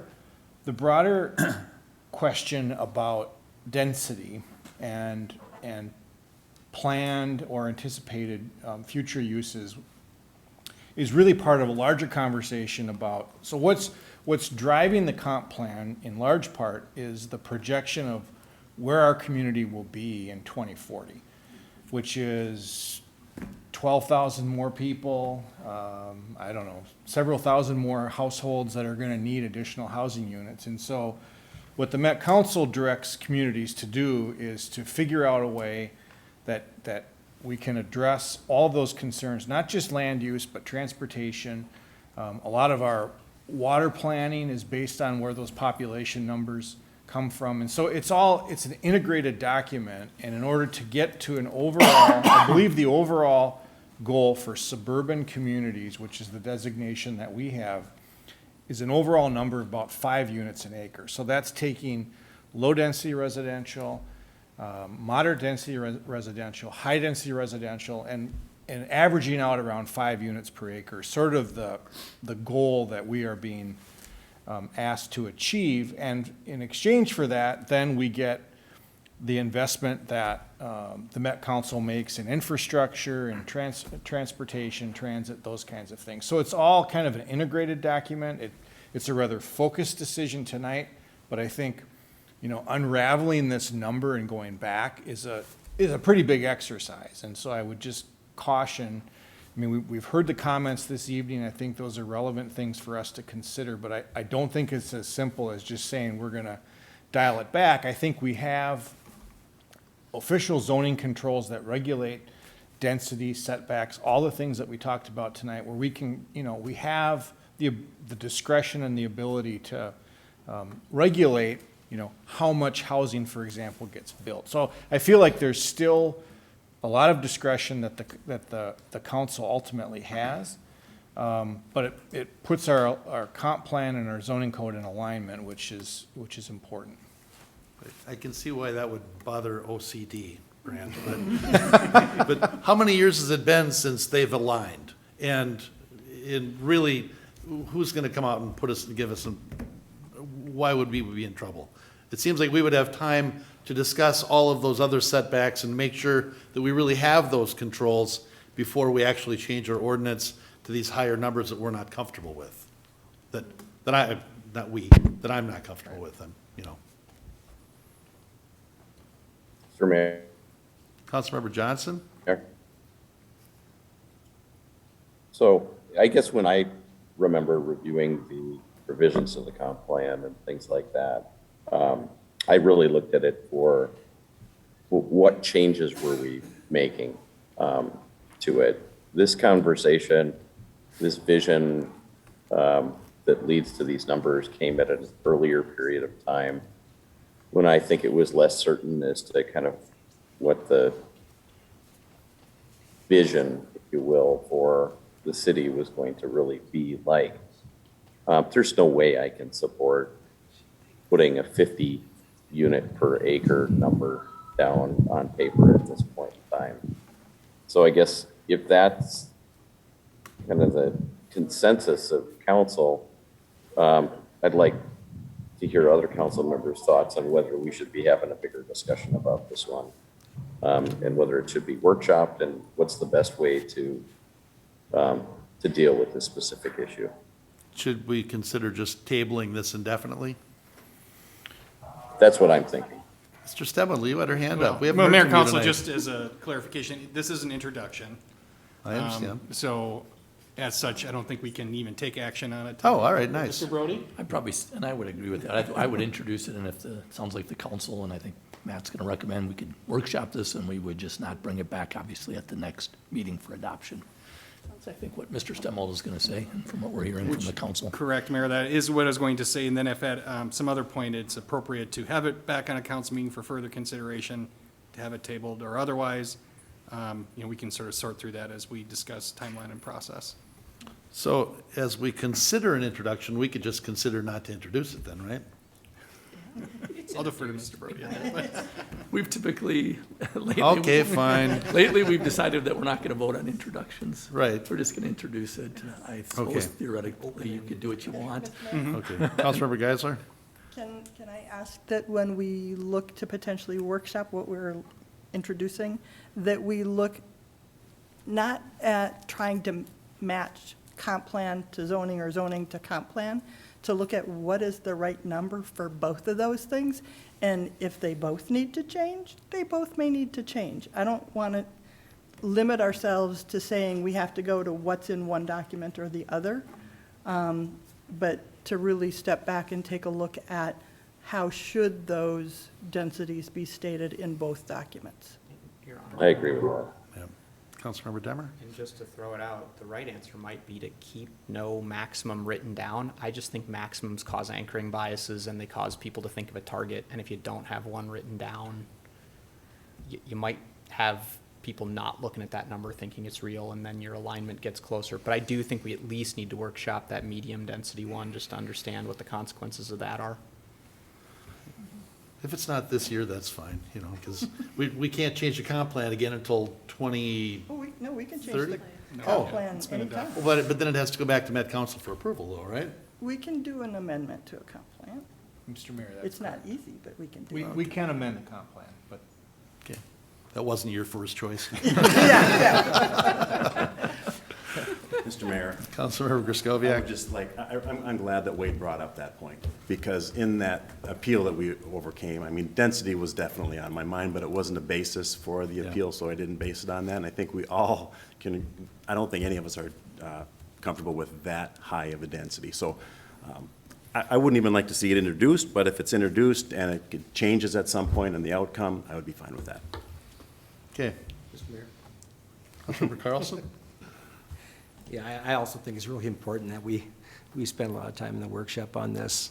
There's a lot to talk about here, especially when we talk about, with the vote we had tonight, and also looking forward, this, what we have here, we have 5 units per acre as a goal. I don't know, Mr. Fernelius, what that works out to as far as the city, but I think we need to talk about, I think that the direction of where the city should be as far as what we're gonna allow as far as an overall growth, I think that's gonna rest more on our shoulders. And I don't want an outside entity determining that for us. See, every time that every time the Met Council says, like the last time, your population's going to be 72,000 in 10 years, and we're all going, what? Where are they gonna go? We're built out. I thought that was just a pie in the sky number. I didn't realize we were actually trying to build towards it. Now I'm a little concerned about it, so. Mr. Mayor, Councilmember Rayrower? I just have one last thing. I just want to point out that right now, there is no limit to that HDR. So we are actually, would be putting a limit on it. But to Councilmember Demmer's point, by putting that 50 limit, it makes it look to a developer that you can do up to 50, which causes confusion. So I just wanted to reiterate that. Thank you. Yeah, well, perfect anchor bias. That's a Yeah. perfect word for there, perfect term. And, Mr. Mayor, so for the workshop, can we ask that staff bring to us, say, okay, here is this development in town and what's the density? Here's this development. So give us good examples of things within, we can probably all go look them up, but you guys are going to be way faster and better at it. But to provide that as input for us for that conversation in the workshop. I'd appreciate it. Give them a lot of stuff to do to kick that can as far down the road as possible. All right, consider it introduced. I already moved on to the next one, so let's see. Where is it here? Item 10. Okay, in planning case 21-23, we will consider an ordinance to amend residential density requirements introduced. And if that's the end of it, that's good. Okay. We are on to 11. Planning case 21-26. Must have been about 11 o'clock by now at that planning meeting. That was late night. Okay, planning case 21-26, consider introduction of an ordinance defining medical cannabis dispensary and allow as permitted use in community commercial Leafline. So, do we actually have to put a company's name on it? Or are they the only ones that are licensed for medical cannabis? Well, they're the applicant, Mayor and Council, they're the applicant for these changes, and they are one of 2 companies that can apply, that can theoretically put this facility in our congressional district. Okay. And this doesn't impact, if they ever came out and passed recreational marijuana, this doesn't impact that. This doesn't open us up for a dispensary or sales of that, does it? It's my understanding that this only applies to that medical cannabis, and I'm looking for the statute number. I don't know if it's in this one or the other one, 152, and give me a second here.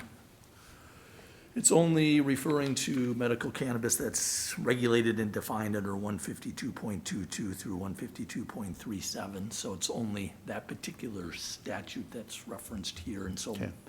a recreational, if it ever does pass, will be, I presume, a separate statute and separate guidelines. And a separate conversation. That's all I was looking for, was a separate conversation. Councilmember Demmer?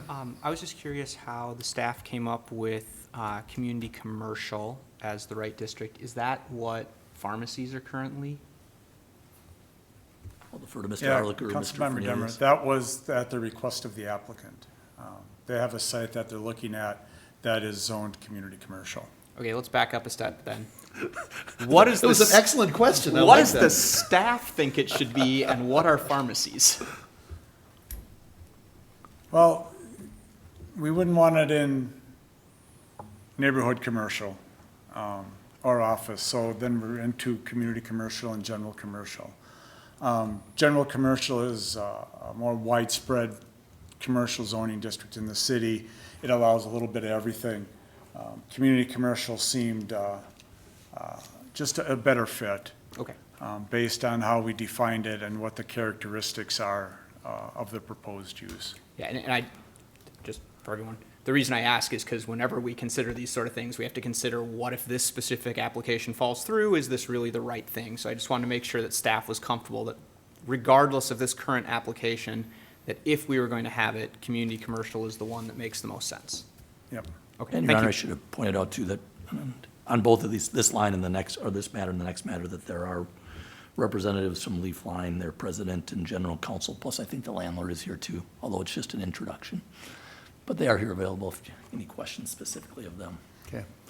Yeah, and the 6 locations that you've got listed are really all kind of commercial areas, except for maybe the Pine Cones Estates, but that's still pretty commercial. I mean, it's still across 99th to get into residential. So, all right, anybody have any questions since we got some high dollar folks out here? Anybody want any questions? No? Just to be fair, right, we're talking about something that the state has allowed and set rules around, and Yep. I would assume we're making this action because someone's interested, but realistically, nearly any city would have to figure out where they want to put them and what sort of district they could go in, and that, so. Mr. Councilor Mayor? Rayrower? I would just voice my approval for this. I had to have a personal experience with this as my mother battled stage 4 lung cancer. We did try using medical marijuana, although it didn't really, it wasn't enough, so we had to continue other medications in addition. And I just have to vouch for the legal aspect, identification required, like she had to personally be there in order to get it. Like it was very well organized, maintained, is secure. So I don't have concerns over this coming to Coon Rapids. And your use of the term "we" used, did you mean your mother, right? Oh, yeah. Yes. We, as in I drove her there and assisted her into the facility and so on, yes. Mr. Mayor? Councilmember Carlson? And I'd like to also back Councilmember Rayrower on that. I think it's an excellent alternative when it works to opioids with the opioid crisis we have. I think it's a viable alternative for the people where it works and where it applies to them. Okay, so is there any questions of anyone else? Otherwise, this is just an introduction. All right, so then we will consider the ordinance defining medical cannabis dispensary and allow as permitted use in community commercial Leafline. We will consider that introduced. Okay. And we're up to item 12, another introduction. Consider introduction of an ordinance amending the tobacco definition, and it's related. Mr. Harlicker, you want me to? This one's Brody? mine. You want me to read Yeah, this, it or you is want me to related go in the for it? sense that under tobacco code, electronic delivery devices, this is, like vaping, things like that, or this particular use, because it's not we exempt out for FDA-approved items. The FDA does not approve the use of medical cannabis, state law does, and so we're just exempting out this electronic delivery device from that definition, so it wouldn't run afoul of our code, assuming that, and we wouldn't recommend it being adopted unless you approve the approve the prior zoning code change. Okay. Councilmember Demmer? All right, so this is where I need a little help. The way that this is written is we define an electronic delivery device, and then we say, except an electronic delivery device does not include products being marketed solely for medical cannabis. Where do we use that term? Later in the tobacco ordinance, it prohibits the sale of electronic delivery devices that contain a laundry list of things, one of which is marijuana. And so this is saying everywhere in the code that it says electronic delivery device, someone can now market something as for medical cannabis. As long as it's pursuant to the state statute. And then do we use? And so that would fit under, basically meaning Leafline at their store. Okay. It wouldn't mean, That was one place I wouldn't was mean the going. place on the boulevard. Yeah, just a bunch of people writing the word medical above all their products is what I was wondering. gotta Then the be, second thing I was wondering Is is, pursuant to that statute. are there other times where we use that electronic delivery device as a definition that prohibits people's use in public? Is it the same definition? So like if somebody's in a restaurant or somebody's in the street, I assume that it's taken care of in a different statute, but I just want to understand how this compiles. That's a good question. I don't think that's addressed under our ordinance. And I would defer to Joan, or maybe we can have that answer for you at the adoption or potential consideration of adoption, about sort of the indoor, you're thinking of the indoor sort of use. And to be honest, that's not addressed under our code. I just don't want it to be unclear. And so it would be under the state law, and that would be a different, whether we have modified this or not. I think. But I can at least get you that, I mean, So to be clear too, what I'm aiming at here is not banning anything, right? Like, again, legal use, prescribed use follows the rules. Someone who gets prescribed it should get it. But I just want to make sure that, for example, Chief Wise's job doesn't get a whole lot harder because we accidentally incorporated it into a place we didn't mean to with the way that we wrote the ordinance.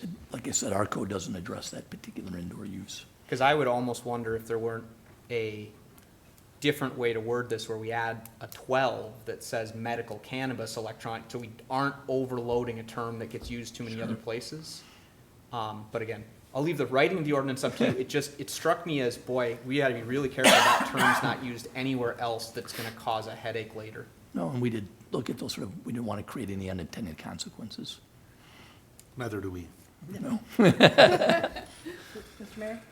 Councilmember Geisler? Because I think to Councilmember Demmer's point, if I'm correct, we don't currently have anything that prohibits the use of like a vaping device indoors. You know, you can't smoke indoors, but we have not See, yet. I thought we incorporated we did too. recently to say vaping counts as smoking, and so that's where this whole thing popped up is, Yeah, I well, don't. now what? I thought we've had the conversations and workshops, but I don't believe we have anything in our ordinance that prohibits it right yet. Okay. But if we ever consider that, that's where we would have to worry about the two different kinds of vaping devices.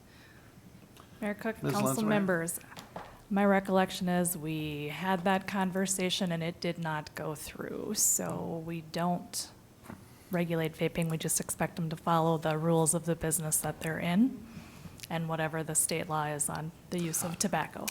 That's right. The pushback was because at the vaping places, they need to be able to repair the units, and they don't want to be going outside, you know, here, take this outside to see if it works again. So we kind of left it up to the individual stores or the individual businesses. We did. Okay. I wouldn't be opposed to occasionally rehabbing that conversation, depending on how things are going. And if things are going great, then we don't have to have it. Okay. Any other questions? Otherwise, we will consider the ordinance amending the tobacco definition introduced. All right, anything else we can do to keep these guys on the clock for a while out here? Run! Thank you for coming in. Item 13 is to consider planning case 21-20, consider introduction of an ordinance changing zoning to general commercial 3525/3531 Coon Rapids Boulevard and 35XX 115th Street U-Haul Company. What a pleasant change to see all the neighbors come in support. Mr. Harlicker, you want to, as long as you're there already? Yeah, I can, some brief remarks here. And this is just an introduction again? This is just an introduction. This is the site here with the old Pedersen Floral property here, and then this vacant piece that fronts on 115th. If you recall, this area was previously approved for it's kind of a unique apartment building that never got financing, so their site plan approval lapsed. U-Haul's parent company purchased these 3 lots with the intention of expanding self-storage facility onto that site. They have not submitted any sort of application at this point, but that's what was included in their narrative. Again, at the Planning Commission meeting held last month, 3 residents came to the public hearing. All 3 of them spoke in favor of the proposed change, and they were adjacent residents. I believe one lives here, one here, and one across the street. With that, the Planning Commission recommended the council introduce the proposed ordinance. Mr. Harlicker, what kind of a scope of, or what kind of a scale of building could go here? I mean, would this, with the overlay, whatever rules are in place there, could we see a building like up on Main Street across from Menards? I mean, something like that, or what are we looking?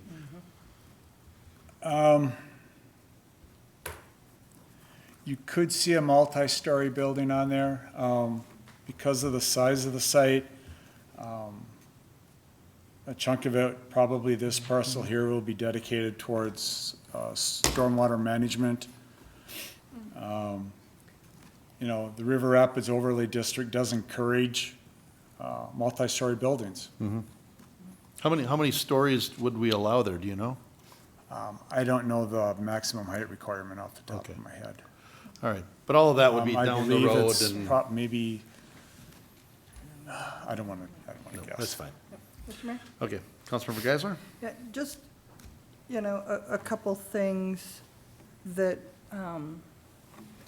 they obviously know that there is that large sanitary sewer line running through those parcels, which is what made it kind of prohibitive for that residential development to go through. And then the other question, do you know, one of the things that I had personally kind of liked about that other is that they also looked at the other single-family homes to try and make it cohesive, so it wasn't just a couple of other things just sitting there that really could have been incorporated. But do you know if they've had any conversations there, or that they would come back to potentially look at rezoning those? I don't know that they've had conversations with the adjacent property to the east, there, that single-family residence. It was not included in their request for the zone change. Okay. Any other questions for Mr. Harlicker?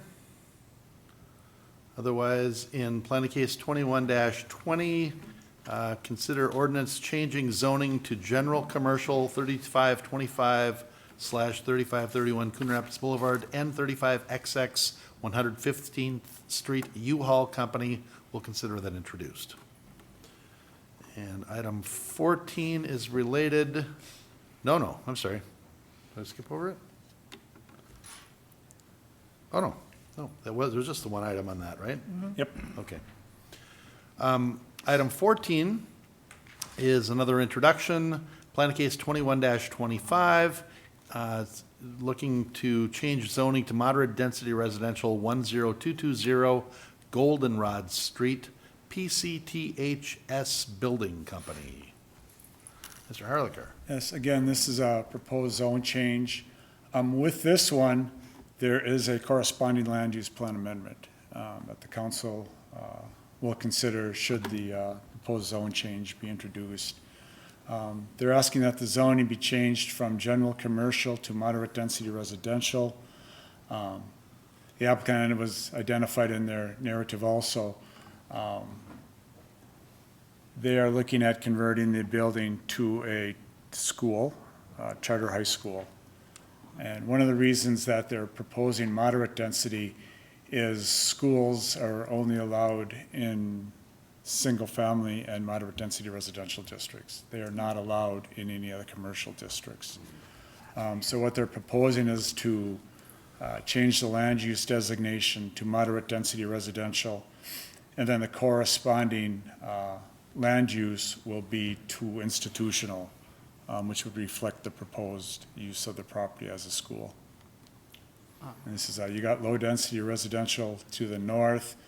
Our zoning map here hasn't been updated yet, but this is the Goldenrod apartment site, and that was changed to high-density residential. So it's kind of sandwiched between the park on the north and the apartments to the south, so moderate density, from a zoning standpoint, is a nice transition between the two. So do we have any, and I know that if we change the zoning, anything could go in there that conforms, but in this case, we do have somebody that's applying for it, and they do have a track record over in Blaine, and I'm wondering if we know anything from the Blaine Police or from Northtown, if that's worked out well, or if I should wait for the next item to ask the question. I'm just curious. Yeah, staff has not spoken with communities about how the school's currently operations and if they've had any issues with it. Okay, because they've been in the mall for a long time, so we just figured if there's any good or bad, we would know. Mr. Mayor? Councilmember Johnson? So this is actually virtually in my backyard. The ballpark in Aspen Park is kind of immediately behind the residential neighborhood that I live in. One question I had about this, and I'm not at all opposed to kind of the concept of this. There's a big commercial building there right now. That's why it's attractive to the school. If we were to make this change, would that prohibit then, if the school were to move on to something else or to build somewhere else, that prohibit that building from being used for anything else in the future? Councilmember Johnson, once the zoning is changed to moderate density residential, any uses that go in there would have to be consistent with those uses allowed in the moderate density residential district. I'm not sure exactly what other commercial districts are allowed in the moderate density. There's not very many.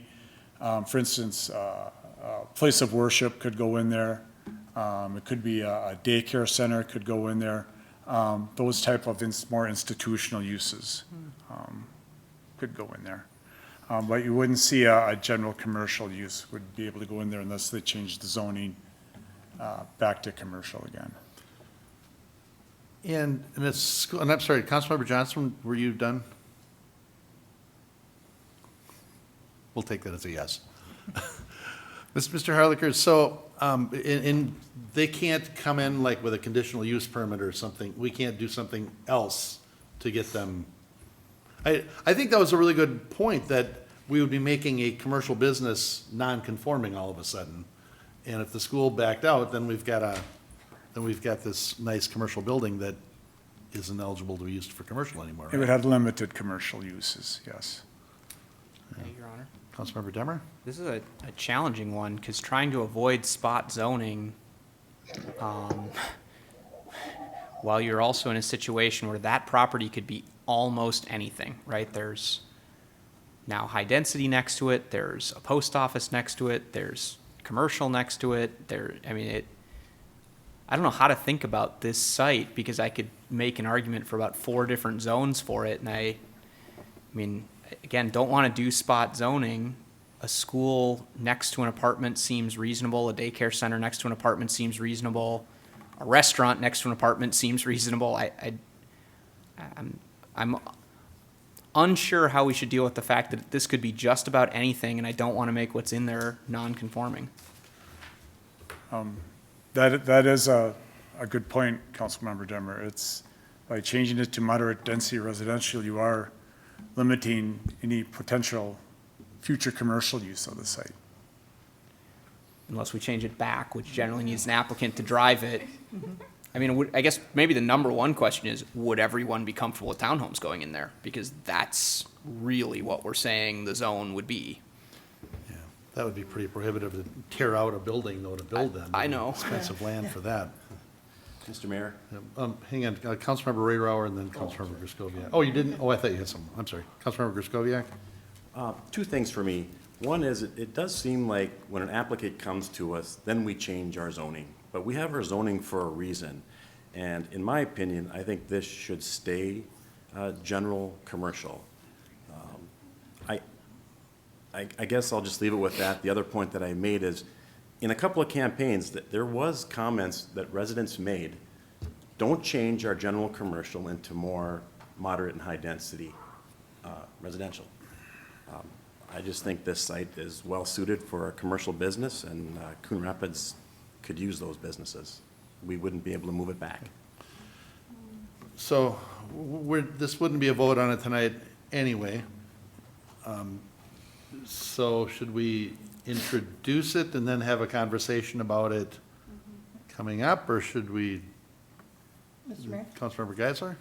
Yeah, I think that there's another way to potentially look at this. You know, when we look at, you know, that commercial, do we look at changing that zoning district to make an institutional use conditional?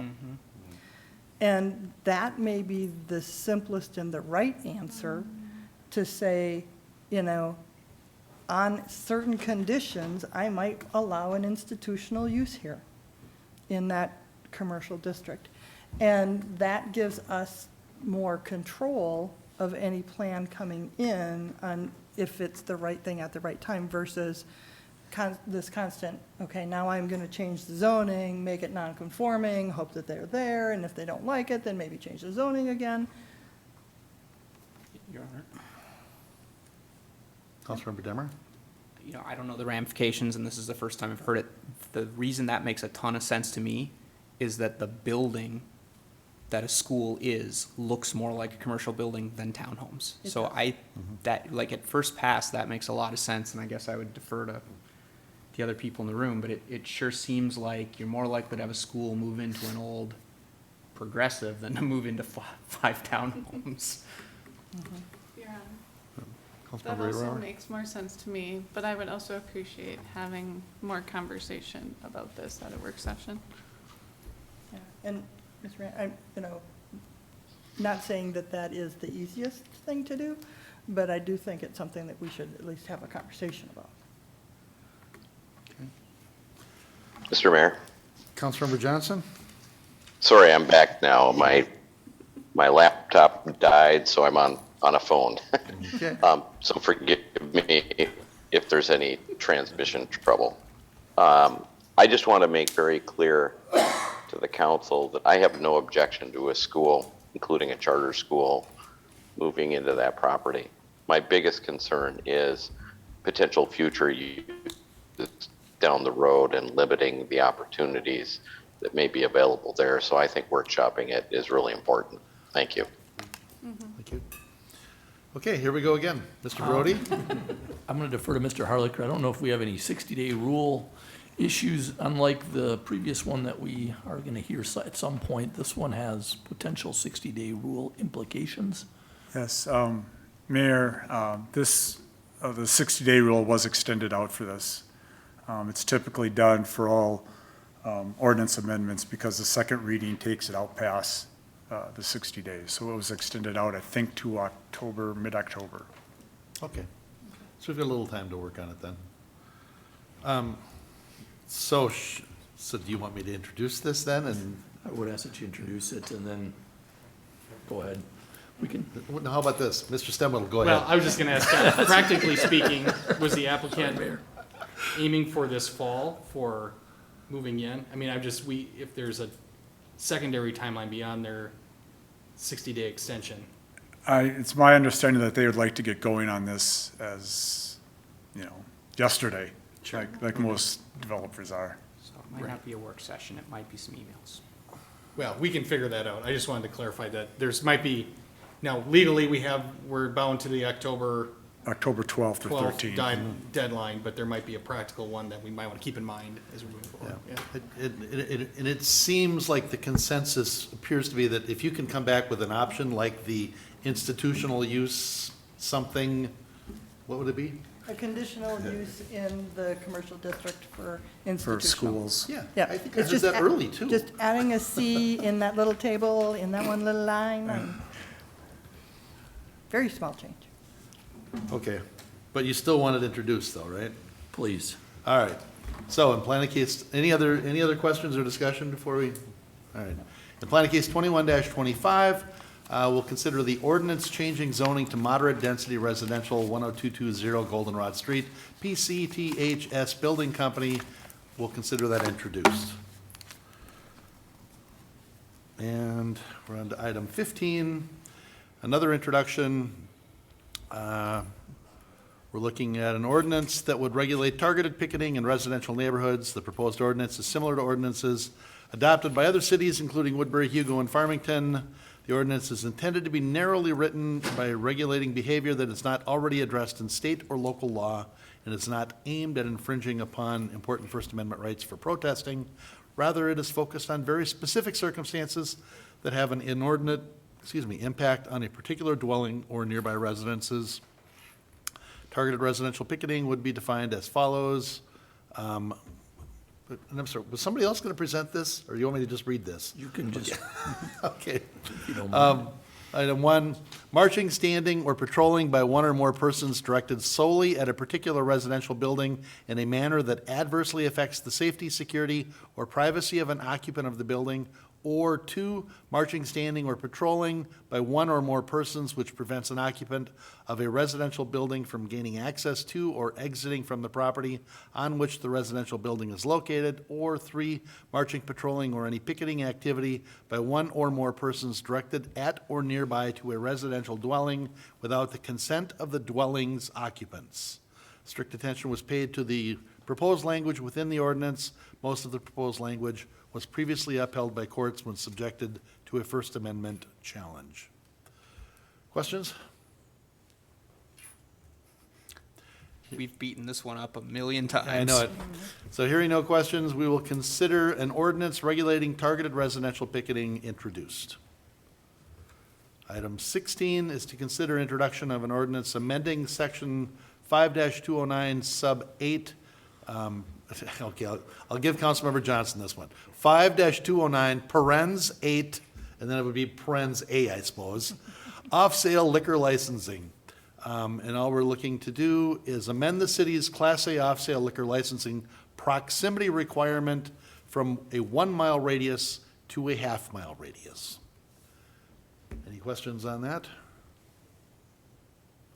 Okay, hearing none, we will consider ordinance amending section 5-209, parens 8, parens A, off-sale liquor licensing introduced.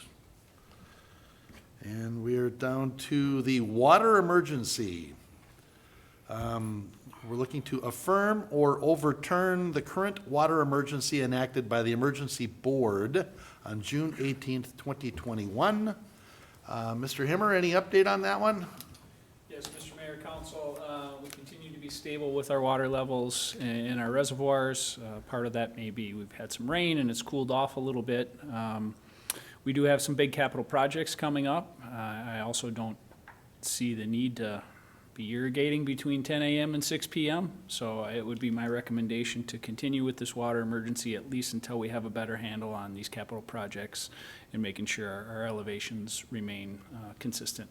And you're saying a capital project, but we're talking about actually emptying our 5.5 million gallon reservoir, aren't you? That's one of the two. We've got booster pumps going on now at the west plant, and then we'll have the reservoir being emptied and rehabbed in the east plant. Okay, yeah, because I don't think we need to make an arbitrary decision that people shouldn't water between 10 and 6 unless it's based on our fulfilling the actual demand. Your Honor. Councilmember Demmer? I do have a question. Obviously, it was really dry, so it makes sense that, we got to keep the water in the water towers. So the board declaring this makes sense. We're trying to affirm it, but I don't quite understand how it ends. Mr. Mayor, Councilmember Demmer, according to our ordinance, the board exists, that is myself, Matt Stemwettle, and the mayor. We are the board. Two of the three of us have to decide on this water emergency. And then it remains in effect until the next council meeting. And every subsequent council meeting thereafter until you decide Okay. it's done. So by default, it ends. We vote to extend it, so it can never go more than, well, I guess, 3 weeks without us looking at it. Okay. It'll be on every subsequent council meeting until we change something. Great, thank you. Your Honor. Councilmember Ray Rower? Mr. Himmer, can you repeat the hours again? 10 a.m. to 6 p.m.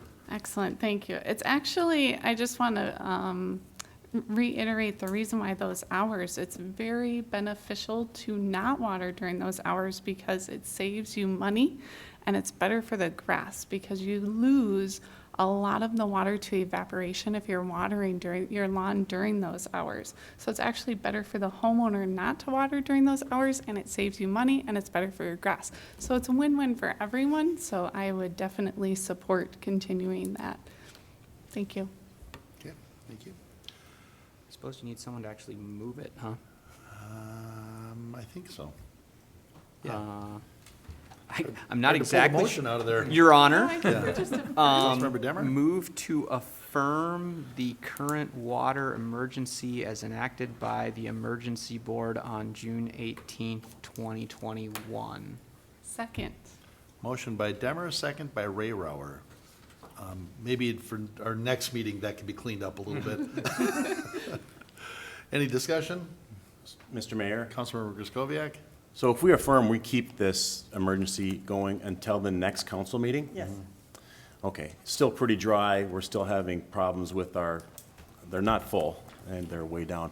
What I would like to see is, what I've seen in other communities, is they're actually putting up some signage on some main roads that says this is actually in effect, and I think by doing that, we probably have more compliance. Because I'm driving around, and people don't even know that our emergency board enacted this. So, I mean, when it comes to a decision like this that makes sense for the community, I'd just like to see it more communicated a little more effectively. And then make sure we call out there is an exception for people with a well or their own pump. Right. All right. Oh, yeah, I suppose on the river. I got called out the Sunday morning after this went into effect.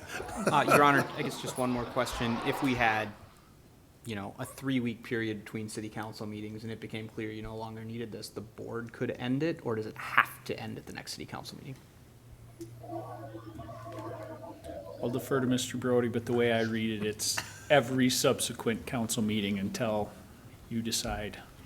It's kind of in your hands now. Okay. So we have a motion and we have a second. Any other discussion? We're affirming. Are we okay? No, we're not. You're good. No, you're good, I'm sorry.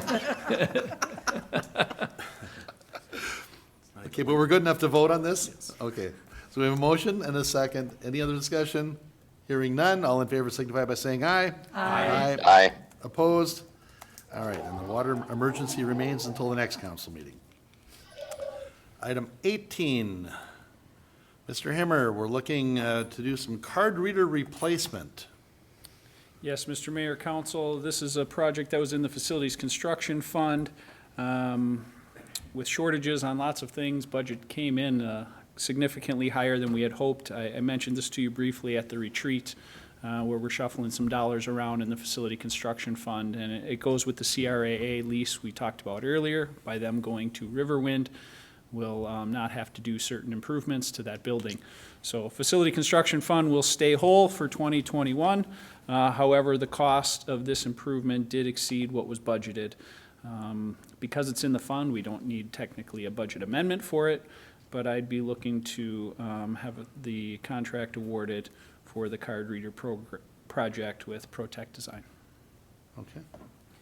Very good. Any questions of Mr. Himmer? Your Honor. Councilmember Demmer?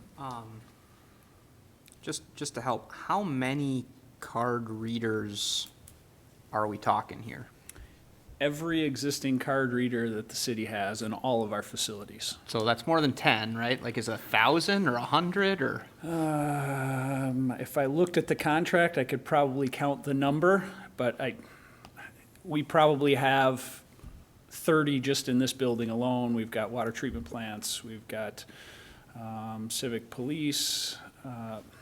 If you give me a few minutes, I'm happy to run through I guess this. I was just, looking at the 260,000 and just kind of wondering what the cost per card reader ended up being, and just out of curiosity. And Mayor and Council may help to clarify too that we're replacing our entire system. The system we have Okay. is original to this building and to most of the buildings, so it's 25 years old. We're not able to, the software, the technology is outdated, and we're not able to sort of replace certain components. In fact, the sort of motherboards, if you will, behind this there's a little nervousness that if they go out, how do you replace them? Certainly, that's a concern, but it's more that we need to upgrade the technology. We're having trouble sort of maintaining the one we have. And so it's a complete replacement of the system, not just the reader boxes themselves. Okay, thank you for that clarification. I don't see anyone else jumping up, so I guess I will Councilmember Demmer? move to approve the construction contract with ProTech Design for the city facilities card reader replacement program and authorize staff to execute the agreement. Second. Motion by Demmer, second by Geisler. Any discussion? Mr. Mayor? Councilmember Griscoviac? So this will replace everything. I know in the past, we're having some issues with vandalism at some of our nicer restrooms at the parks. And since this is going to be installed over at Riverwind, I know when we reconstructed Riverwind, we envisioned those restrooms to be used. Is there any design or flexibility in this system that we could use to limit access or to open the restrooms but still have some control? Councilmember Griscoviac, I will clarify, Riverwind is fairly new. It runs off a separate system, so this would not include Riverwind. We did look at actually expanding card reader systems elsewhere within the city, and that cost was even higher. So what we did is pulled it back down to existing readers only. I'll be looking to add dollars to the facility construction fund going forward to expand this system into other locations. I know Councilmember Demmer has asked about those restrooms in the past. So phase 2 of card readers could certainly consider additional locations. So then to clarify, are we going to have a separate system at Riverwind and a separate system at every other public building? I mean, different companies, different technology, that kind of thing? No, the whole idea of going to all existing readers today, and I'll back away from the Riverwind piece a little bit, that one had a different reader system installed because it was newer.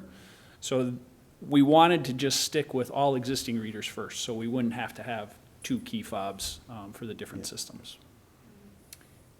Mr. Stemler? Mayor, Council, to that point, the Riverwind system is a ProTech system, so it would be compatible with the existing one. So that's important. The piece on Riverwind would be to add an additional reader for, I believe, a restroom component at Riverwind, because you can access the back. There's a separate area that Parks is working on that would be a better access for a public restroom rather than giving you access to the entire building. As Tim mentioned, for the 2022 budget, which we're going through right now, there would be a second phase for this that would include some other additional security measures perhaps, and the potential for park buildings that you could either rent out if there's a party or if there's some other system we want to come up with to grant people access to bathrooms without keeping them wide open, because we do have constant vandalism issues in those. Yeah. And just excellent question. I thought about that when I read this, and then I kind of forgot about it, so I'm glad you guys brought it up, so. Thank you. Your Honor, I guess one more question. Yes, Councilmember Demmer? And I apologize bugging Tim on something's really for Fran here, but what, you said the old system was 15 years old or 20 years old or something? What's the amortization schedule on this? I would have assumed 5 years. The reader system we have right now is original to the building. There have been some upgrades along the way, but yes, it's original to the building. The main components of it are still original. Some of the access readers themselves by the doors have been replaced over time. So this one that we're gonna buy, do you expect it to have a 10-year life, a 20-year life? What's our depreciation? You know, I don't know that we have one determined for that, but Okay. that's something we could consider, because it is probably more in the 10 to 15 range than it Because is I'd 25. like, whenever we do that sort of thing, obviously, that, you know, you put away the depreciation, then you know what to spend when it comes due, so. Councilmember Demmer, I'll add that it's going to be at least 10 years. Good. And as next year, we're also looking to add or upgrade security cameras, which will be able to tie into the same. So this is kind of the brains as well as the card reader system that then we'll be able to put cameras and other security measures into as we expand. Okay. Mr. Mayor? All right, Councilmember Griscovian. One other question. It says in our packet here that says, due to pandemic impacts, projects came in higher than anticipated. Can we use any of our federal funds, pandemic related, to offset that impact? Mayor and council, no. I mean, there's nothing specific to CARES Act or ARPA that would be for building security. Okay. Obviously, CARES Act has expired. We do have additional fund balance that was created as a result of that, we're sort of planning to program for other capital-related expenses. So in a roundabout way, yes. In a direct way, no.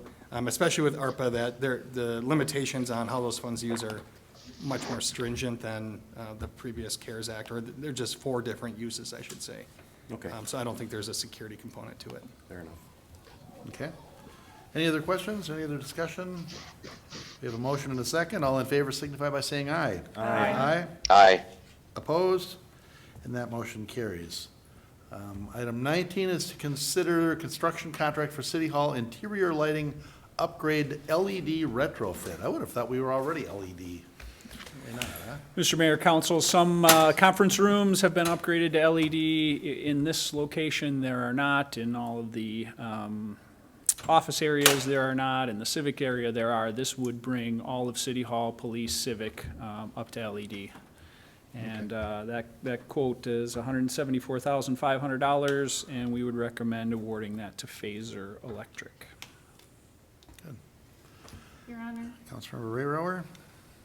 I motion the approval of the construction contract with Phaser Electric Company for City Hall interior LED lighting upgrades and authorize staff to execute the agreement. Second. Motion by Rayrower, second by Geisler. Discussion? Your Honor. Councilmember Demmer?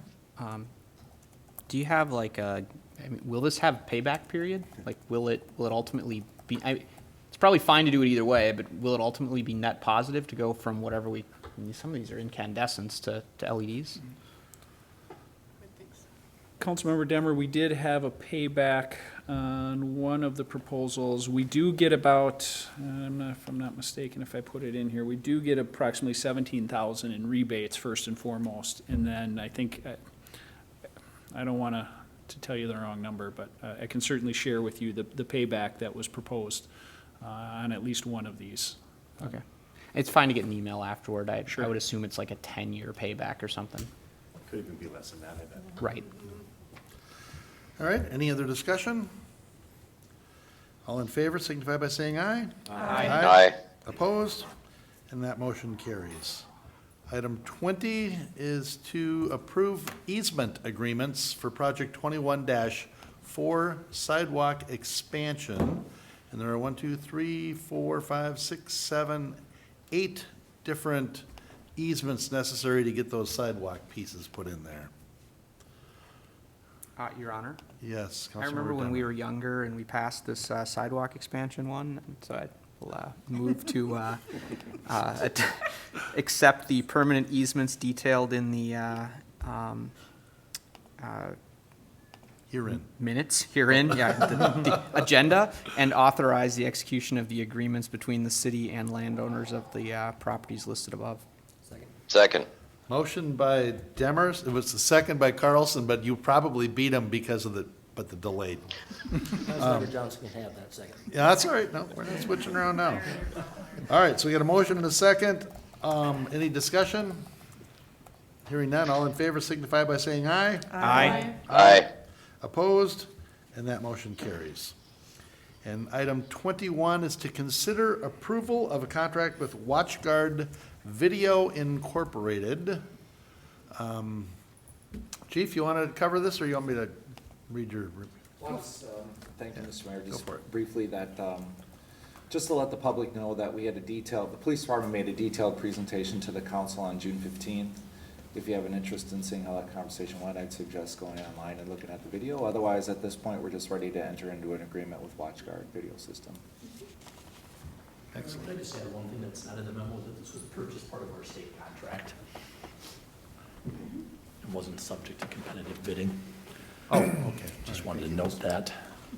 Mr. Mayor, Councilmember Carlson?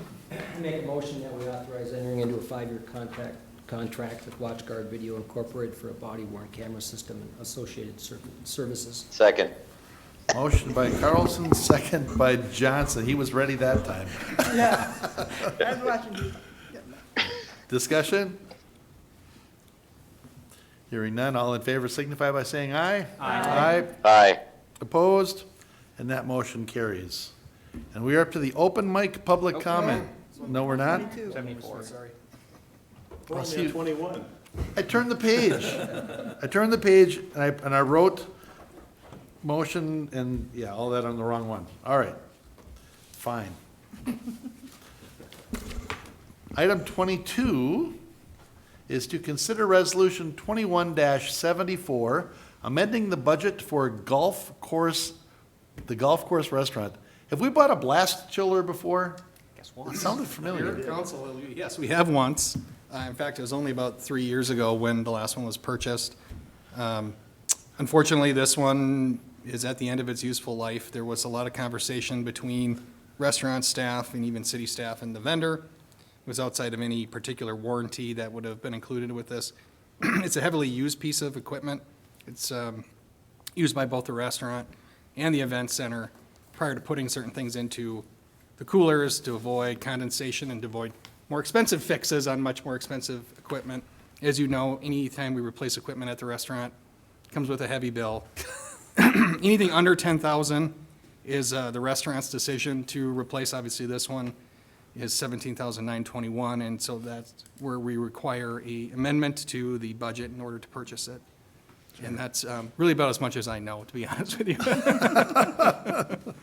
That's good enough for me. Mr. Mayor, Councilmember Geisler? I'll make a motion to authorize or approve Resolution 21-74, amending the 2021 golf budget for the purchase of a blast chiller. Second. Motion by Geisler, second by Carlson. Any other discussion? Councilmember Griscoviac? Clarification, we're not replacing the one we just purchased 3 years ago, are we? Is that what I just heard? Yeah. Mayor Council. 17 grand, it rusted out. Hopefully, we're getting a better model or something. Yeah. here. Mayor Council, that's correct. That is replacing the one that was purchased about 3.5 years ago.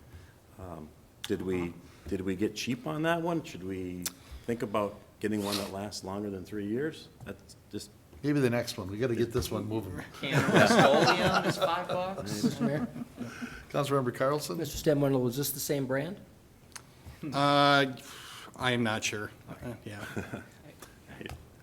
Like, we're all restaurant experts. I guess I'm with the general sentiment, Yes, though, that yep. it would be Yeah. nice to figure out if something went wrong that's controllable, like put it in a different room or put a fan on it or spray it with Yeah, Rust-Oleum and just not have that happen again. There was, Mayor Council, there was some conversation about types of cleaning products used on the inside, and that the vendor did recommend that they change that approach at some point during, but that perhaps that was part of the cause. There's a little debate about that, but that is something that maybe they're more aware of now.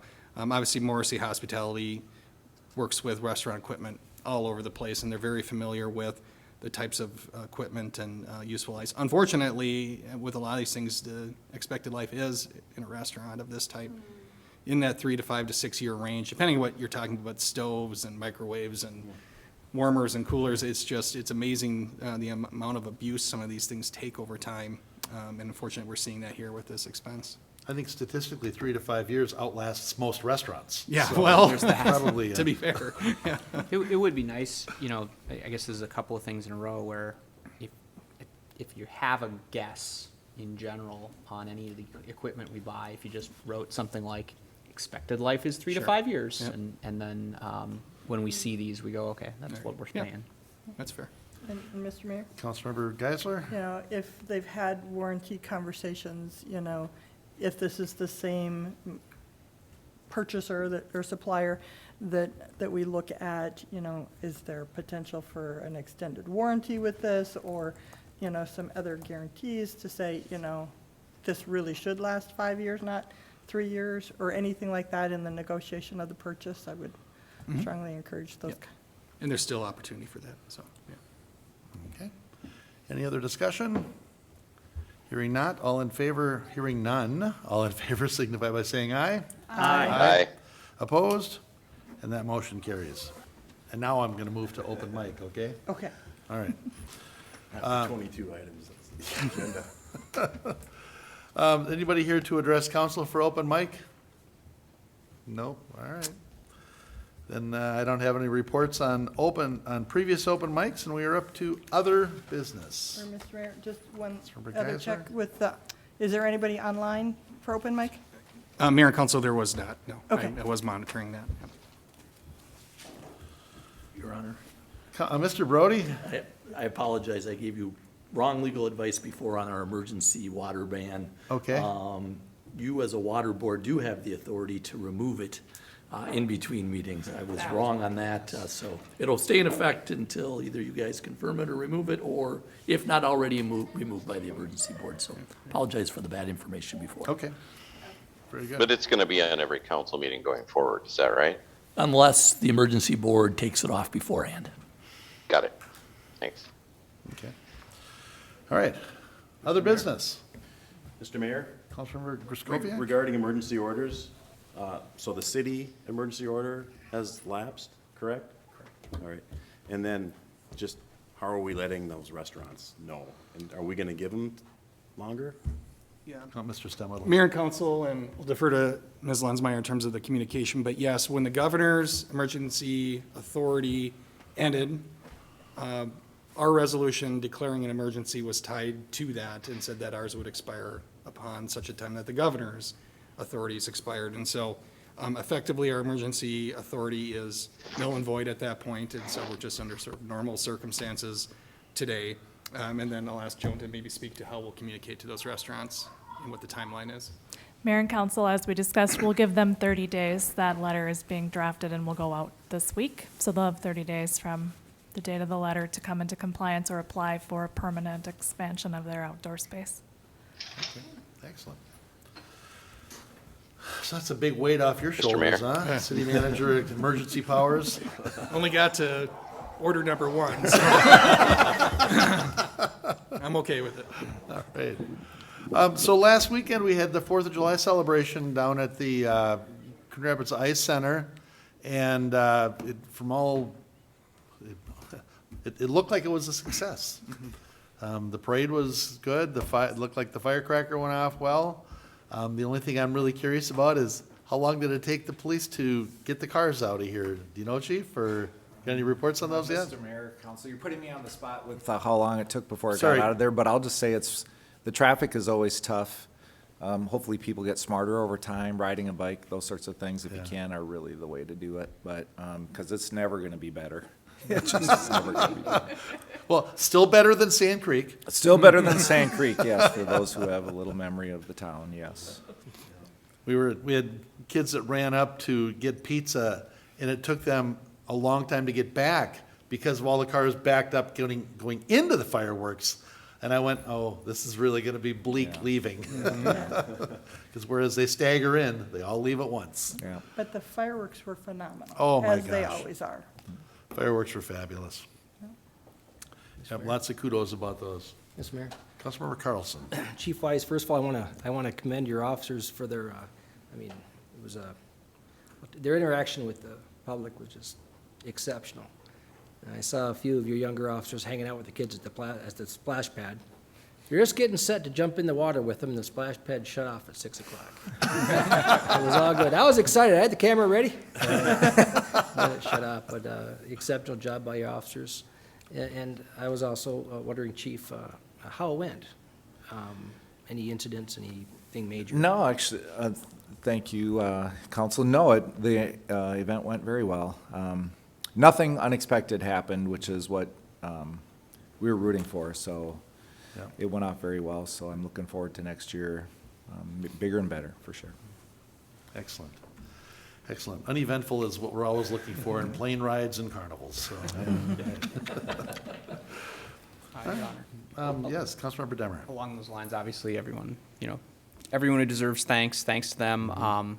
Maybe a special shout out to any volunteers in the community who helped out with the various events. I know, for example, there were volunteers handing out water at the 5K, and I'm sure there were several other events where volunteers were helping. So that meant you didn't get to have as much fun as the people running the 5K, for example. So thanks for sacrificing and doing that instead. But as much as you want to thank all the professionals, we also want to make sure we thank the people who jump in and volunteer. So thanks again.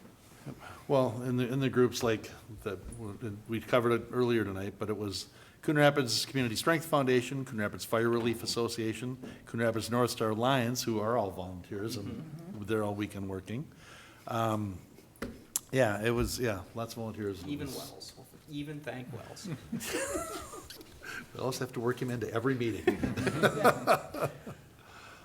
All right, and then concerts, Thursday night concerts at the Dam are back on again this week. We had a 1 week reprieve for the 4th, I think. That is, Yep. Yeah. Oh, Ms. Lensmeyer? that is correct. The, Shimoleski Fun Time Band will be there this Thursday from 7 to 9. Bring a chair and come down for some free entertainment. The Shimoleski Fun Time, accordions. Right They've been on. around a while. Right on. Oh, yeah, absolutely. Shimoleski's. All right, any other business to come before council this evening? Mr. Mayor, just clarify, we have one more or two more meetings in the park, and where is the next one? Perfect Thank transition. you. Mayor and council, the next meeting is a week from tonight, 6:30 to 8 PM at Peppermint Stick Park. And then the next one after that would be on the 27th of July at Prospect Park. We were at Parkside Park a couple weeks ago. It's the year of P parks, apparently. So, 2 left. Assuming that weather cooperates with us, we'll get those in. If not, we always attempt to reschedule if we're able to, which always kind of depends on other things and weather again, so. Excellent, thank you for asking about that. All right, other business? Motion to adjourn? Second. Motion by Geisler, seconded by Demmer to adjourn. All in favor signify by saying aye. Aye. We're adjourned.